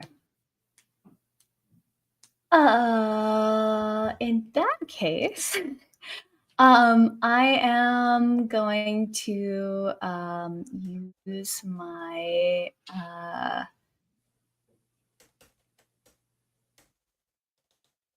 I'm going to cast Bardic Inspiration first and foremost. Okay, who's getting it?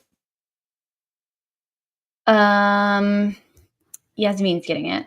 Okay. And then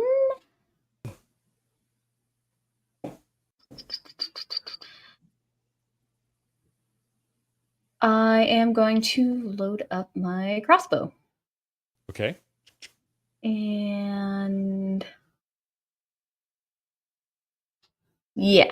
And fire at the one closest to us. Okay. Actually, What's I don't the know if we're range on close your enough. crossbow, and is it a magic crossbow? Good question. It's crossbow +1. Okay, so that's a yes. And is it a light Range crossbow? Is regular crossbow. No, a light crossbow. 80 feet. So one of them is in range. You may take the shot. Okay, I will take the shot. They're wearing full plate. Their armor class is 20.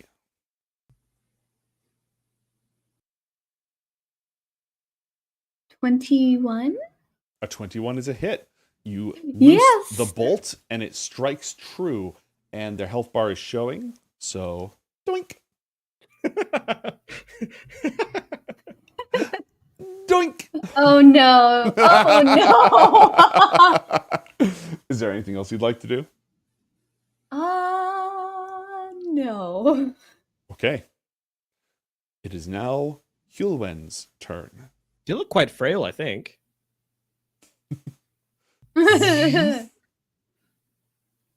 Oh, hey. Look who decided to join us. And an arc of lightning flares out of the glowing ball directly towards them. Hulwen casts Chain Lightning. Hell yeah. Right. That is 10d8 lightning damage, and they get a save, and they have magic resistance.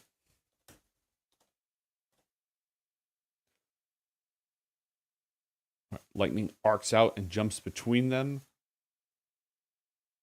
A 19, that is definitely a save, and a 17 is probably a save. Yes. They both save, they both take half damage. They each take 23 points of lightning damage. Wait, and I think it might be able to hit the nightmares as well. Yeah, it arcs up to 3 creatures. Yep, okay, cool.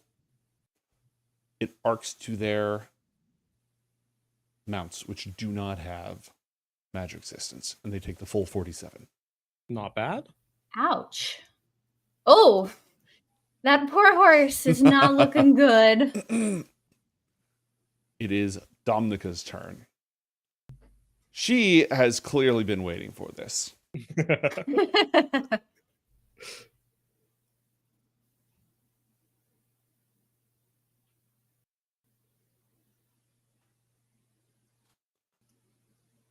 All right, and rally, yep.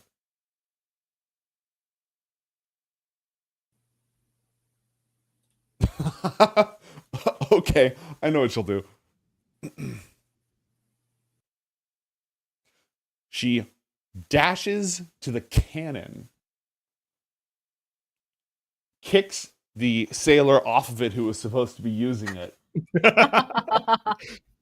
aims it herself, and uses her gunner ability to fire Oh my god. at the horse. Blam! Goodbye. The horse immediately is banished back to the 9 hells as the Narzagon finds himself just floating. So if we're still moving, will we outpace him then? Yes. Will he start like slowly like Yep, drifting away. well?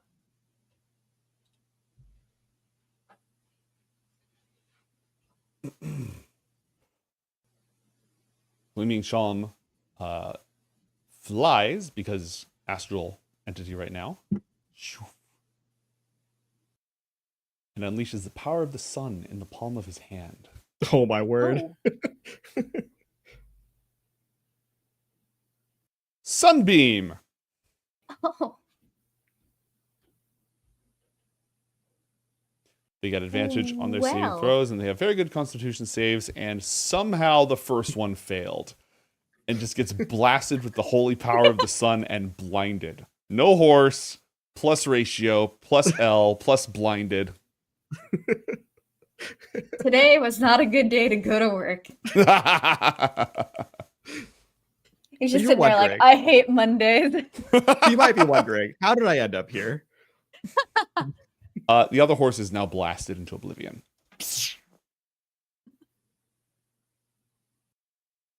Sick.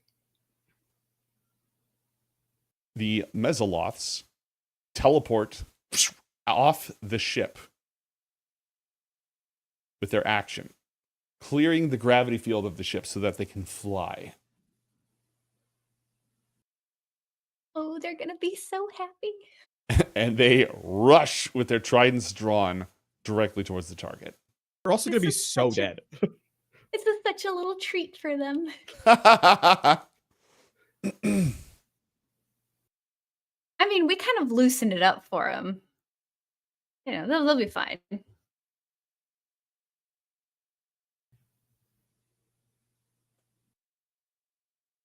All right. And it charges forward, but its move speed is only 30, so it can't actually do anything.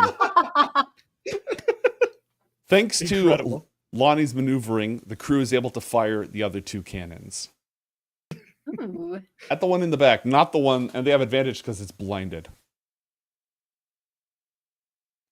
Both hit. Oh, wow. However, the cannons are not magical weapons, so they only deal half damage. Still. I mean, that's what, 20 and 24? Yeah. So this infernal paladin, its horse gets blasted out from underneath. It gets blinded by the sun, and then two cannonballs just like slam into it one after the other. Yasmeen, it is your turn. How close am I? I'm gonna move to here. Mm-hmm. I think. Oh yeah, easily. Eldritch Blast. Okay. At the first one. Mm-hmm. You have advantage because blinded. Assuming, well, which one are you aiming? The one that's the first one? Oh, it's not or pinging this you. one? Yeah, this one first. Yeah. Mm-hmm. Will it allow me to, if I just click, will it roll it? Yep. Ooh, and you should get 16. multiple shots. Oh, it's advantage though.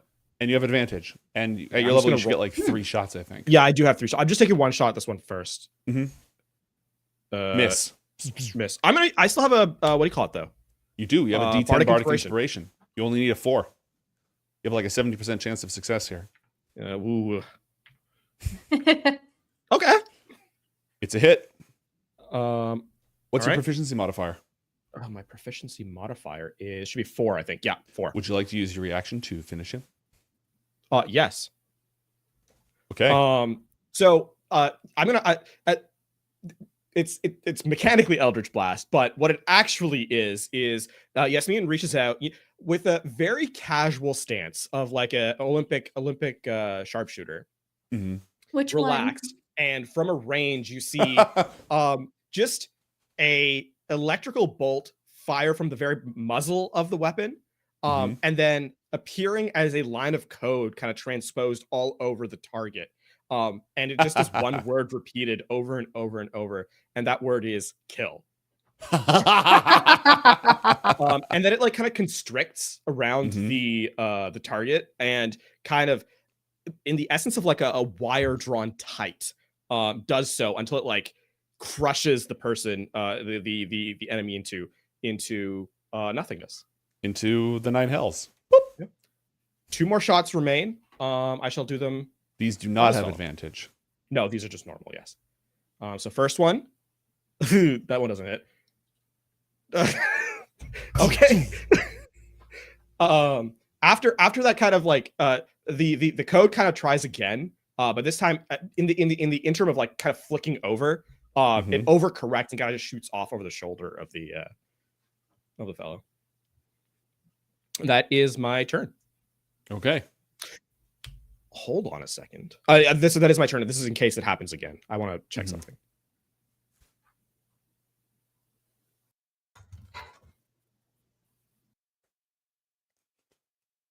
Okay. Cool. Boguk casts haste on Dolores. Oh, yay. You have speed boost. Mezaloth. All right, I already moved that Mezaloth. Nizar. He can fly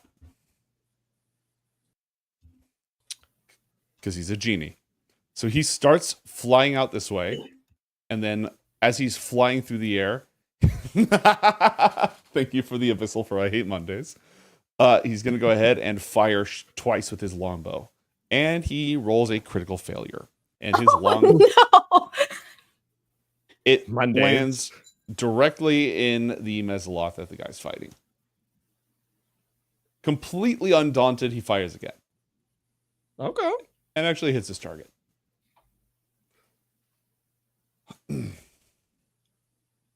Waith is sort of running back and forth along the, I don't remember what you call that, the gunwale, like the gangway. Yeah, the gangway, just like. Oh, wait, you're so small. And he can't get out there. He can't do anything.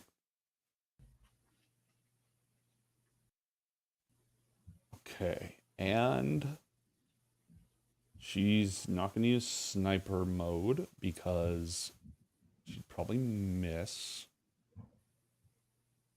But she is going to, from the topsails, Molly Lyklin aims and shoots a single shot that hits for 14 damage with her stupid flintlock. Not bad.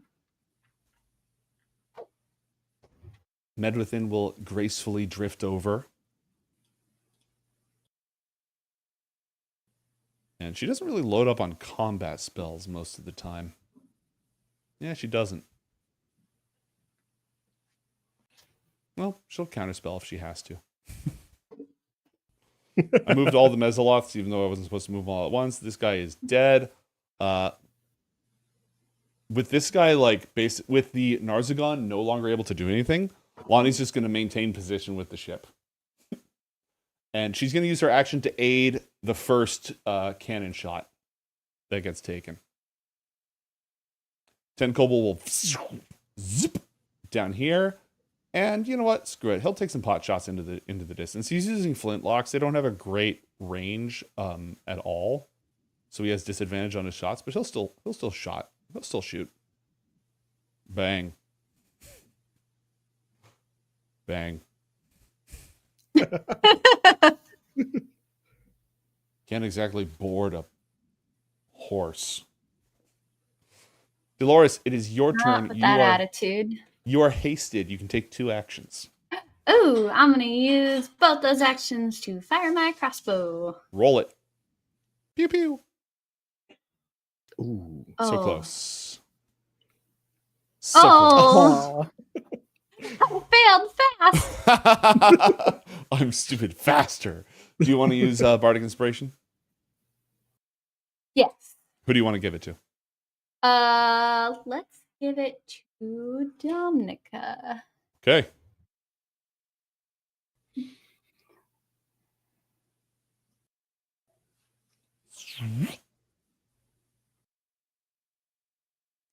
The ball of light rotates into this position.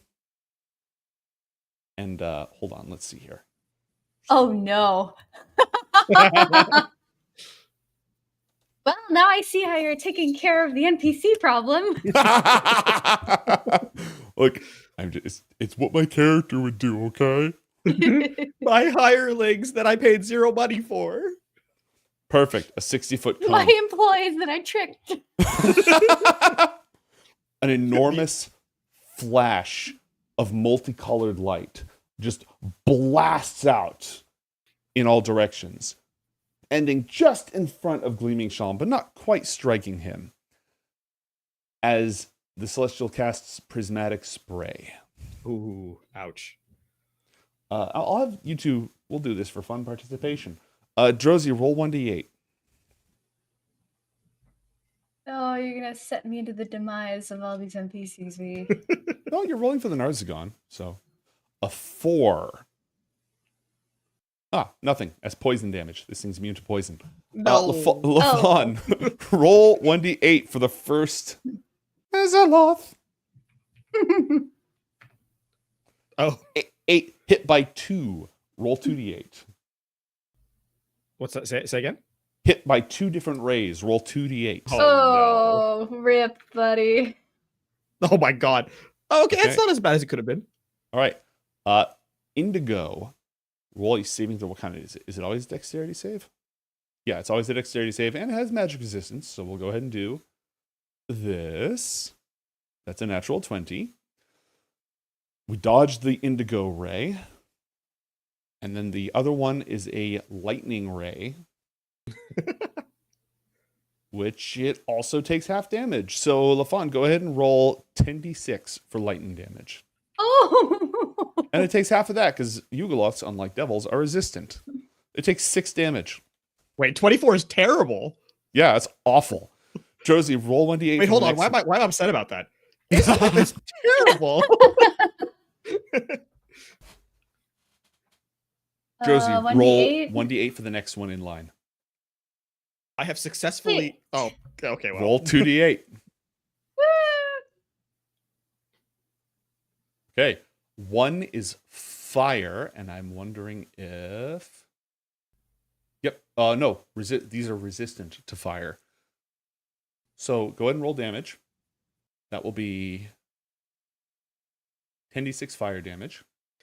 I like how the Celestial chose an option that it knew at least one of the variants was going to do no damage to the target. Yeah, but all the other ones had a chance of doing nice damage or banishing them or a variety of different things. Okay, I don't think that worked. There's a space between the 10 and the d6. Delete that space. So I was like, of course there's a space.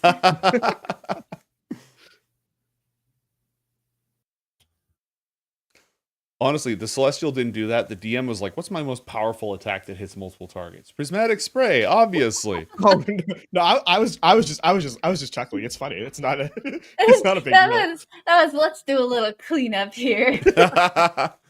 And then roll 10d6 for cold damage. Oof, which it is also resistant to. But failed its save. So that's 17 damage. And Lafon, roll 1d8 for the last one. Oh, come on. Oh, so I rolled 2d8. Gleaming Shalm is out of range. Gleaming Shalm is out of range. Okay, fire and acid. I think they're immune to acid. So roll 10d6. There we go. Oh, now we roll the. Actually, 37 is pretty close to average, right? 18 damage. Yeah, solid close. And then, zoof, the 150-foot move speed. Sorry, Bezalots. Wasn't us. Domnica yells at the crew, who all hastily reload the thing on her behalf, and then fires, cackling wildly as she does. That's a nice miss right there. It'd be a shame if somebody had Bardic Inspiration. She burns the Bardic Inspiration, and another cannonball slams into the Narzagon for 21 damage after damage reduction. Yay! See, this is just what everybody needed. Exactly. Just a chance to blow off some steam. Guess what's a concentration spell that you can spam every round? I mean, it's also a high level spell, so. Sunbeam! Wait, is that directed or is that? I think it's just a straight line, no? Yeah, no, he's not trying to fry all these people. He's not on board with that, so he's just gonna go ahead and fire it this way. I forgot. Oh. That is a failed saving throw. That is, yeah. The Narzagon is not dead, but is blinded by the light. I think Monday is starting to bleed into Tuesday for these guys. All right. The boss is not going to be happy. Good old. Stab, stab, stab, stab. Before the devil returns to the nine hells, there's just like blood and broken metal everywhere as this Mezoloth goes absolutely ape shit on the target. What a horrifying last image. Mhm. All right, Yasmeen, it's your turn. What would you like to do? I'm gonna go up towards the Celestial. We have like technically hired them for the job that we're doing. So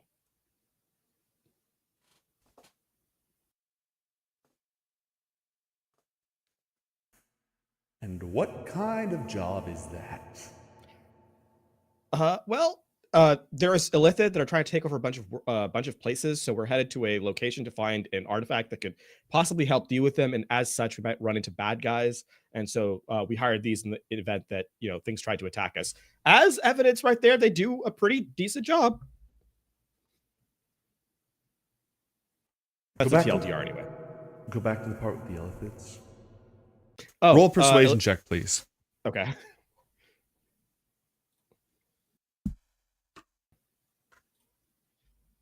$24. Right. So there's a giant moon that is basically taken over by Illithid. We have some intel that they are planning an escapade to gain power and or expand their influence. And within the next 6 months or so. They've enslaved an entire world of dwarves. Oh. Do you have time to tell me more on your way? Are you joining us? In a moment. I don't love that. Wait, I don't like the crypticness, but sure, I guess. Might as well explain what we're about. Yeah, I mean. Gentlemen, your services are no longer required.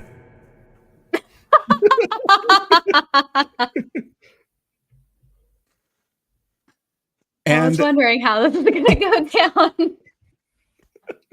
I swear this isn't just me trying to get rid of everybody. You said the magic. You said the exact right magic words. Unless you intervene, Hulwen is going to use her 150-foot speed and ability to shoot 300-foot ranged light rays to fire your Mezoloths. I mean, we're trading a Mezoloth for a Celestial. And the Mezoloth's entertainment value has gone severely down. So Yasmeen's chill with just watching it. All right. Just run circles around them. Takes a little while. No. Listen, they were hired to do a job. Curly. They were hired to do a job, and they technically did said job. You know what the really disappointing part is? They're not even dead. They just went back to Gehenna. Yeah. Oh. I mean, I am about 500 gold now, but that's tough. The ball of light descends and then changes form. Oh no! Roll a wisdom saving throw, please. Where's my saving throw? Saving throw. Wisdom. Yeah, that makes that's fair. Oh. I think I have. What is it? I have to. No, I have to beat a 12. Okay, so I take a hit to my. I take a hit to something. I think it's my wisdom. You have like a But my penalty on your charisma wisdom or goes up something by for a one. while. Yeah. I think yeah. that's just the default. Yeah, we can look up what happens. The long and the short of it is, oh no, she's hot. Yes. She's wearing armor. Like her pauldrons are fiends' faces. That's so metal. It's not shown in the art, but she is wielding an enormous greatsword. She has this spiral tattoo on her face. There's a little dewdrop like gemstone amulet hanging from her head. Immediately upon landing, you feel vaguely uncomfortable near her. Oh snap! Because Is this she's everybody or just us? celestial and we're sinful. Just you two. Yeah, okay, fair. You are not actually subjected to the effects of her aura of warding, but you definitely feel it. Okay. Like a tingle you get again, like with an unprotected socket. Yeah, or like kind of vague anxiety, minor panic attack at a party. There's a cop behind you and you don't know what you did. You don't think you actually did anything. I think worse, we do know what we did. It's not a question of what you did, it's a question of what you didn't do. She lands, and in this form, her eyes are filled with opalescent light, but her voice loses that sort of echoey tenor. Those are some good shots. Thank you for taking care of those two. I was going to let them chase me for as long as they felt like it until they got bored, but... Dolores is gonna sling her crossbow like over her shoulder and kind of like brush her hair aside. Be like, no problem, all on a day's work. Tell me about this world that's under illicit threat. Boga,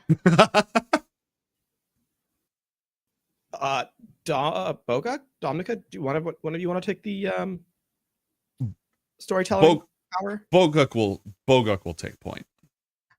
It's his people's story. He's a storyteller. He'll go ahead and sit down with her. Gleaming Psalm just like floats and sits down as if he was sitting, like as if he pulled up a chair, completely uninvited, and is just like hanging out there. Oh, back on course, Lonnie. Aye, Captain. One of the sailors is like, "Oh, I like the bug guys." I was a little attached. I'm a little sad to see them gone. I was kind of tired of having to use a spell slot every day to keep those discs up.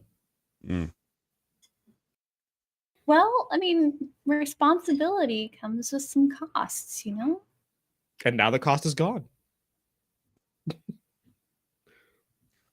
Right. So the Illithids, they have this entire world in their thrall. Yes.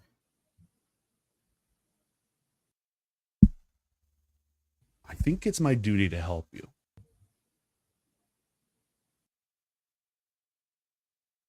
I mean, we'd certainly appreciate the help. I'm a knight errant of the Chainbreaker, Bane of Bel. And I have a task of my own. But the Chainbreaker has crossed paths with the Mind Flayers many times before and knows all too well the grim grasp of their cruelty. I will aid you in this first endeavor in seeking this weapon, and then when I pursue my own course, I will bring word to the Chainbreaker and see that these suffering dwarves are set free, and that your fight is just. That sounds like fun. Yeah, fun. That was unexpected. Well, you know,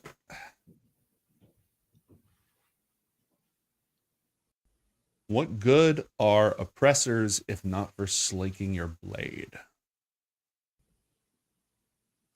I would like to do an insight check, please. Go ahead.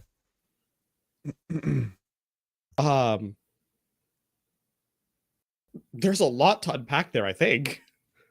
Oh wait, I think I take a hit though, so I think I need to do disadvantage. Yeah. Oh no!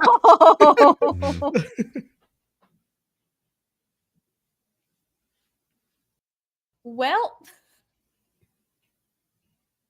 she seems fine. She's cool. She's good. Do you want to try to get a read on her, Yasmeen? No. I'm very much standing behind. Actually, the sailor who's like right beside me, I am using them as a barrier between me and the creature that is on the ship now.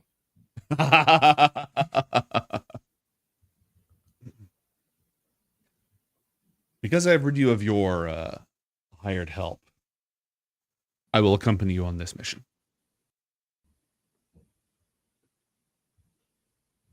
Tremendous. You can fly, right?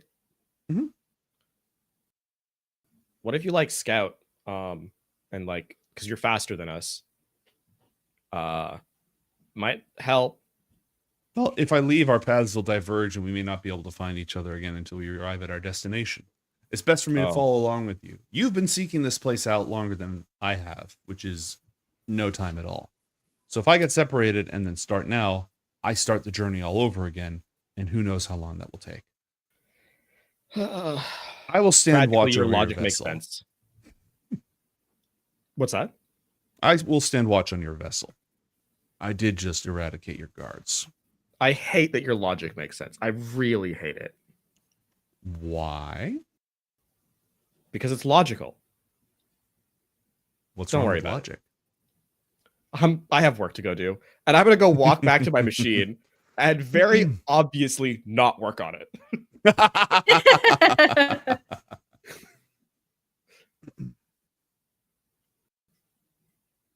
Actually, to the point where I'm actually gonna pull out. I'm gonna sit with my back to the machine. So I'm keeping an eye on our celestial accompaniment, and I'm gonna pull out of my backpack the notes that I took on Ascus, and then start drawing, like trying to adjust the math so the machine makes logical sense to fix.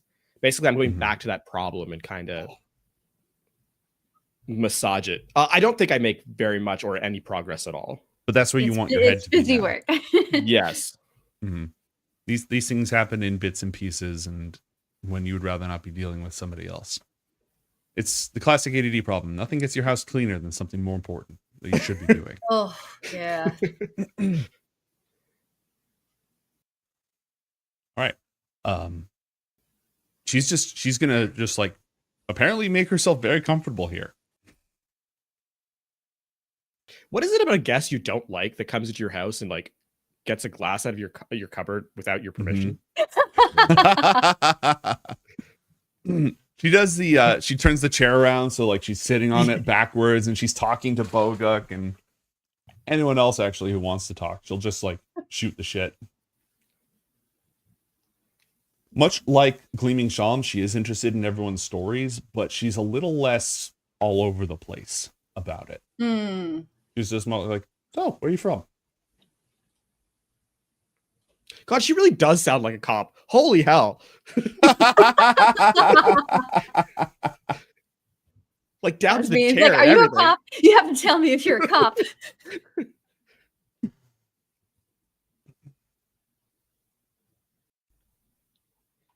Yeah. She's going to be with you for the foreseeable future until your arrival. Yasmeen, you are making yourself scarce and working on your life's great work. Dolores, what are you doing? The exact opposite. But while Dolores feels a sense of unease, she doesn't realize exactly where that unease is coming from. I think she just feels she's more nervous because she's got Medwithin on this side, and now she's got this newcomer on the other side. And so I think she thinks that sense of unease is coming from like, oh no. What How do I? Mm-hmm. This isn't like You're on the same ship together. This isn't like I can take one to dinner one night and then I can't do that. She's already doing the logistics. Yeah. She would love to talk to you and hear about where you're from. And she will also offer to shake your hand. Very strong, like, I fight with a sword all the time handshake, but also incredibly soft, impeccable skin. Oh no. That should not be possible. Yeah, she should be calloused to hell. Does anything happen when I shake her hand? A jolt runs through your body. Oh no. But you're not sure where that came from. Yeah, that's not good for Dolores. Did she notice anything? Or do I notice her notice something? Roll an insight check with disadvantage. Oh no. Advantage.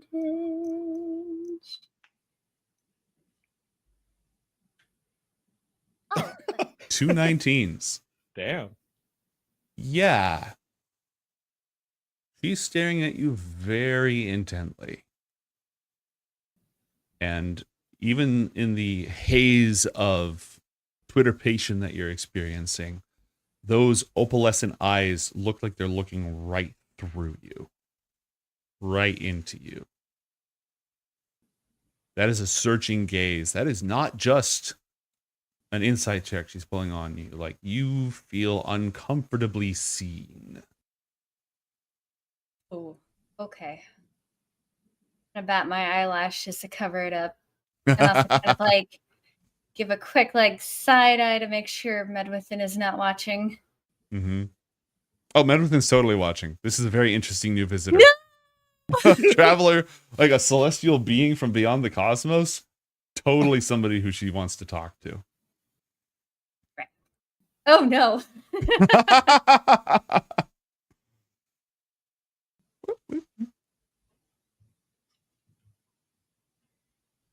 Oh, Boguk. Just in the middle of it. Right in the middle of it. Don't you have somewhere to be? Nizar also thinks that this lady is very impressive. That's a big sword. I wonder if she knows how to use it. It looks like she does. You think she would spar? I think she would. I mean, win. we did lose our American Gladiator platform, so I mean, it can always be reinstated. Zomkug is like perks up. He sort of goes from like leaning back into his chair to, focused gamer mode when you talk about that. He's like, You'll have to find a new platform because I'm not doing it anymore. Oh.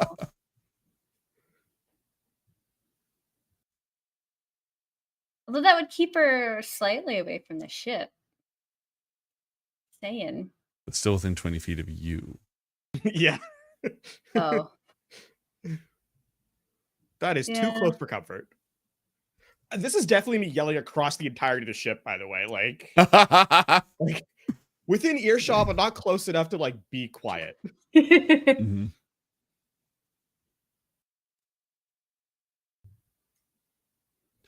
Do you want, when asked, do you share anything about your life, Dolores? I would say so. I would definitely share about like Oscus. I'd answer questions. I would probably keep the whole thin thing under wraps. I may talk about being attacked by what's his name? But I wouldn't necessarily say that I was willingly working with him. God, I can't remember his name now, and I don't have my first set of notes with me. He's in my journal somewhere.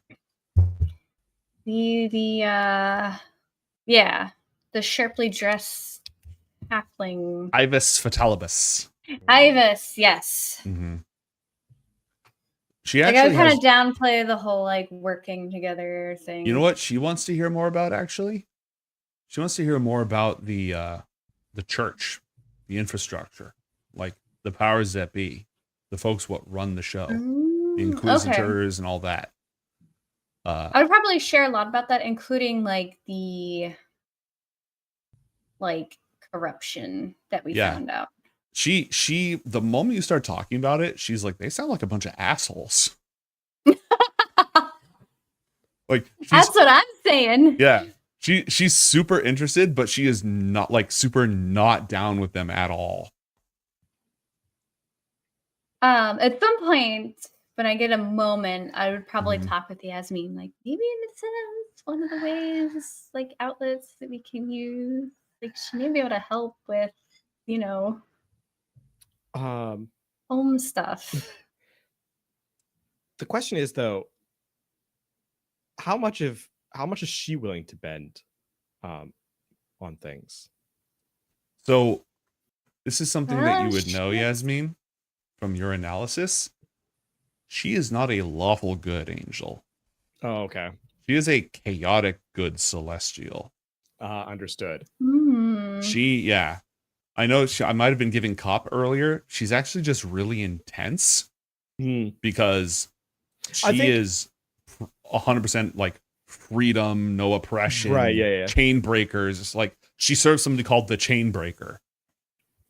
Very Morningstar-ish. We don't have any information on the chain breaker, right? Correct. This is not somebody you've ever heard of. Yeah, no, I don't think that changes how Yasmeen approaches this at all. This is not a.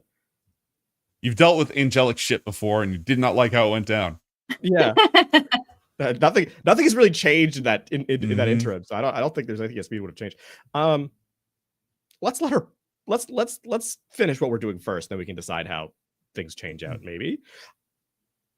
Listen, there's no angle I'm not willing to at least explore, and you know that.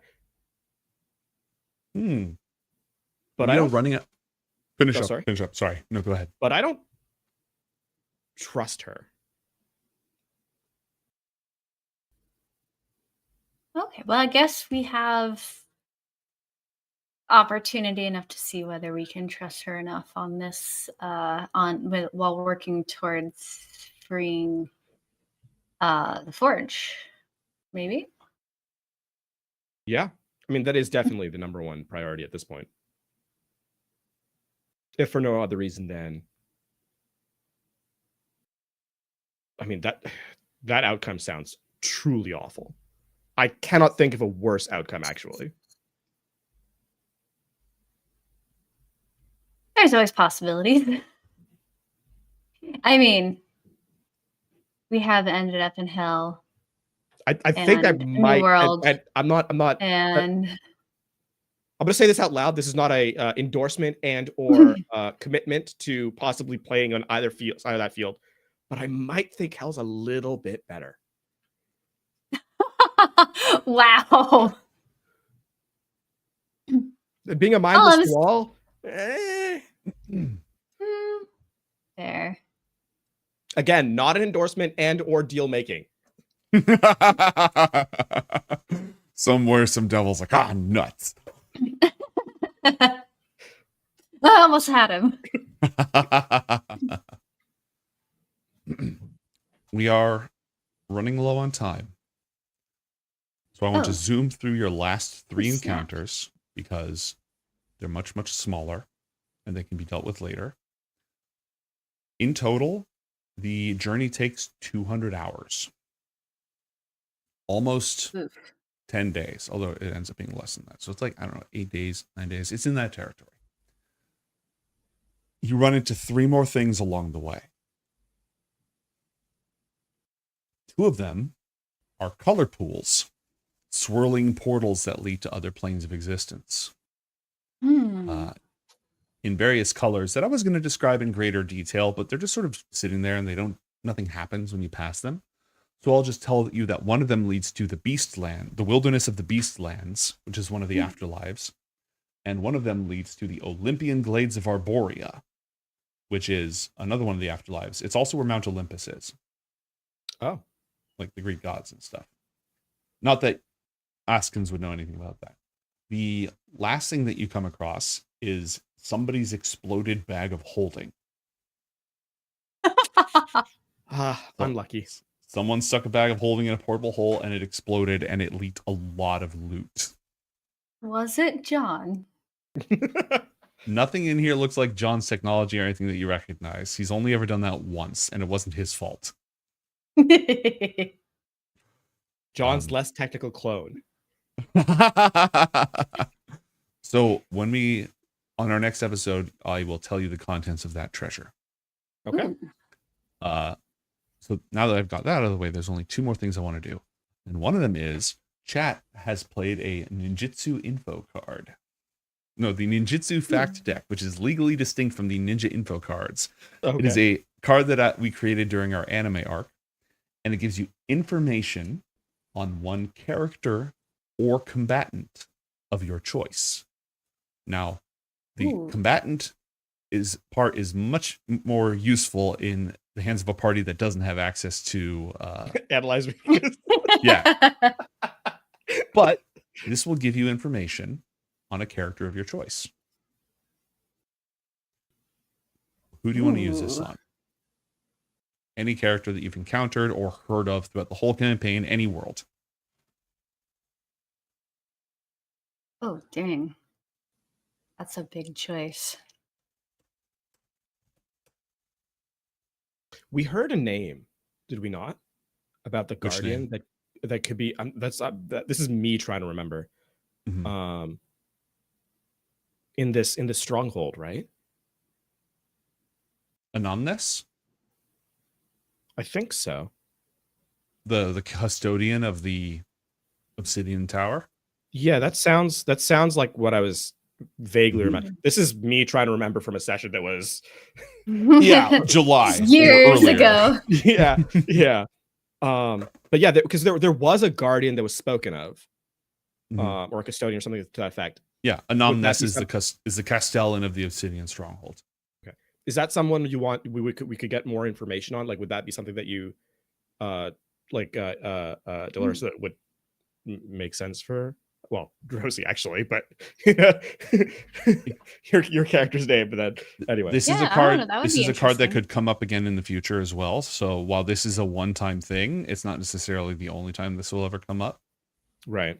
Is that who you'd want to go with? I'm down. Because there's no one else everyone else that I'm thinking of in terms of like getting information on. Mm-hmm. I think it's someone I have a path to gain information on without the card. Right?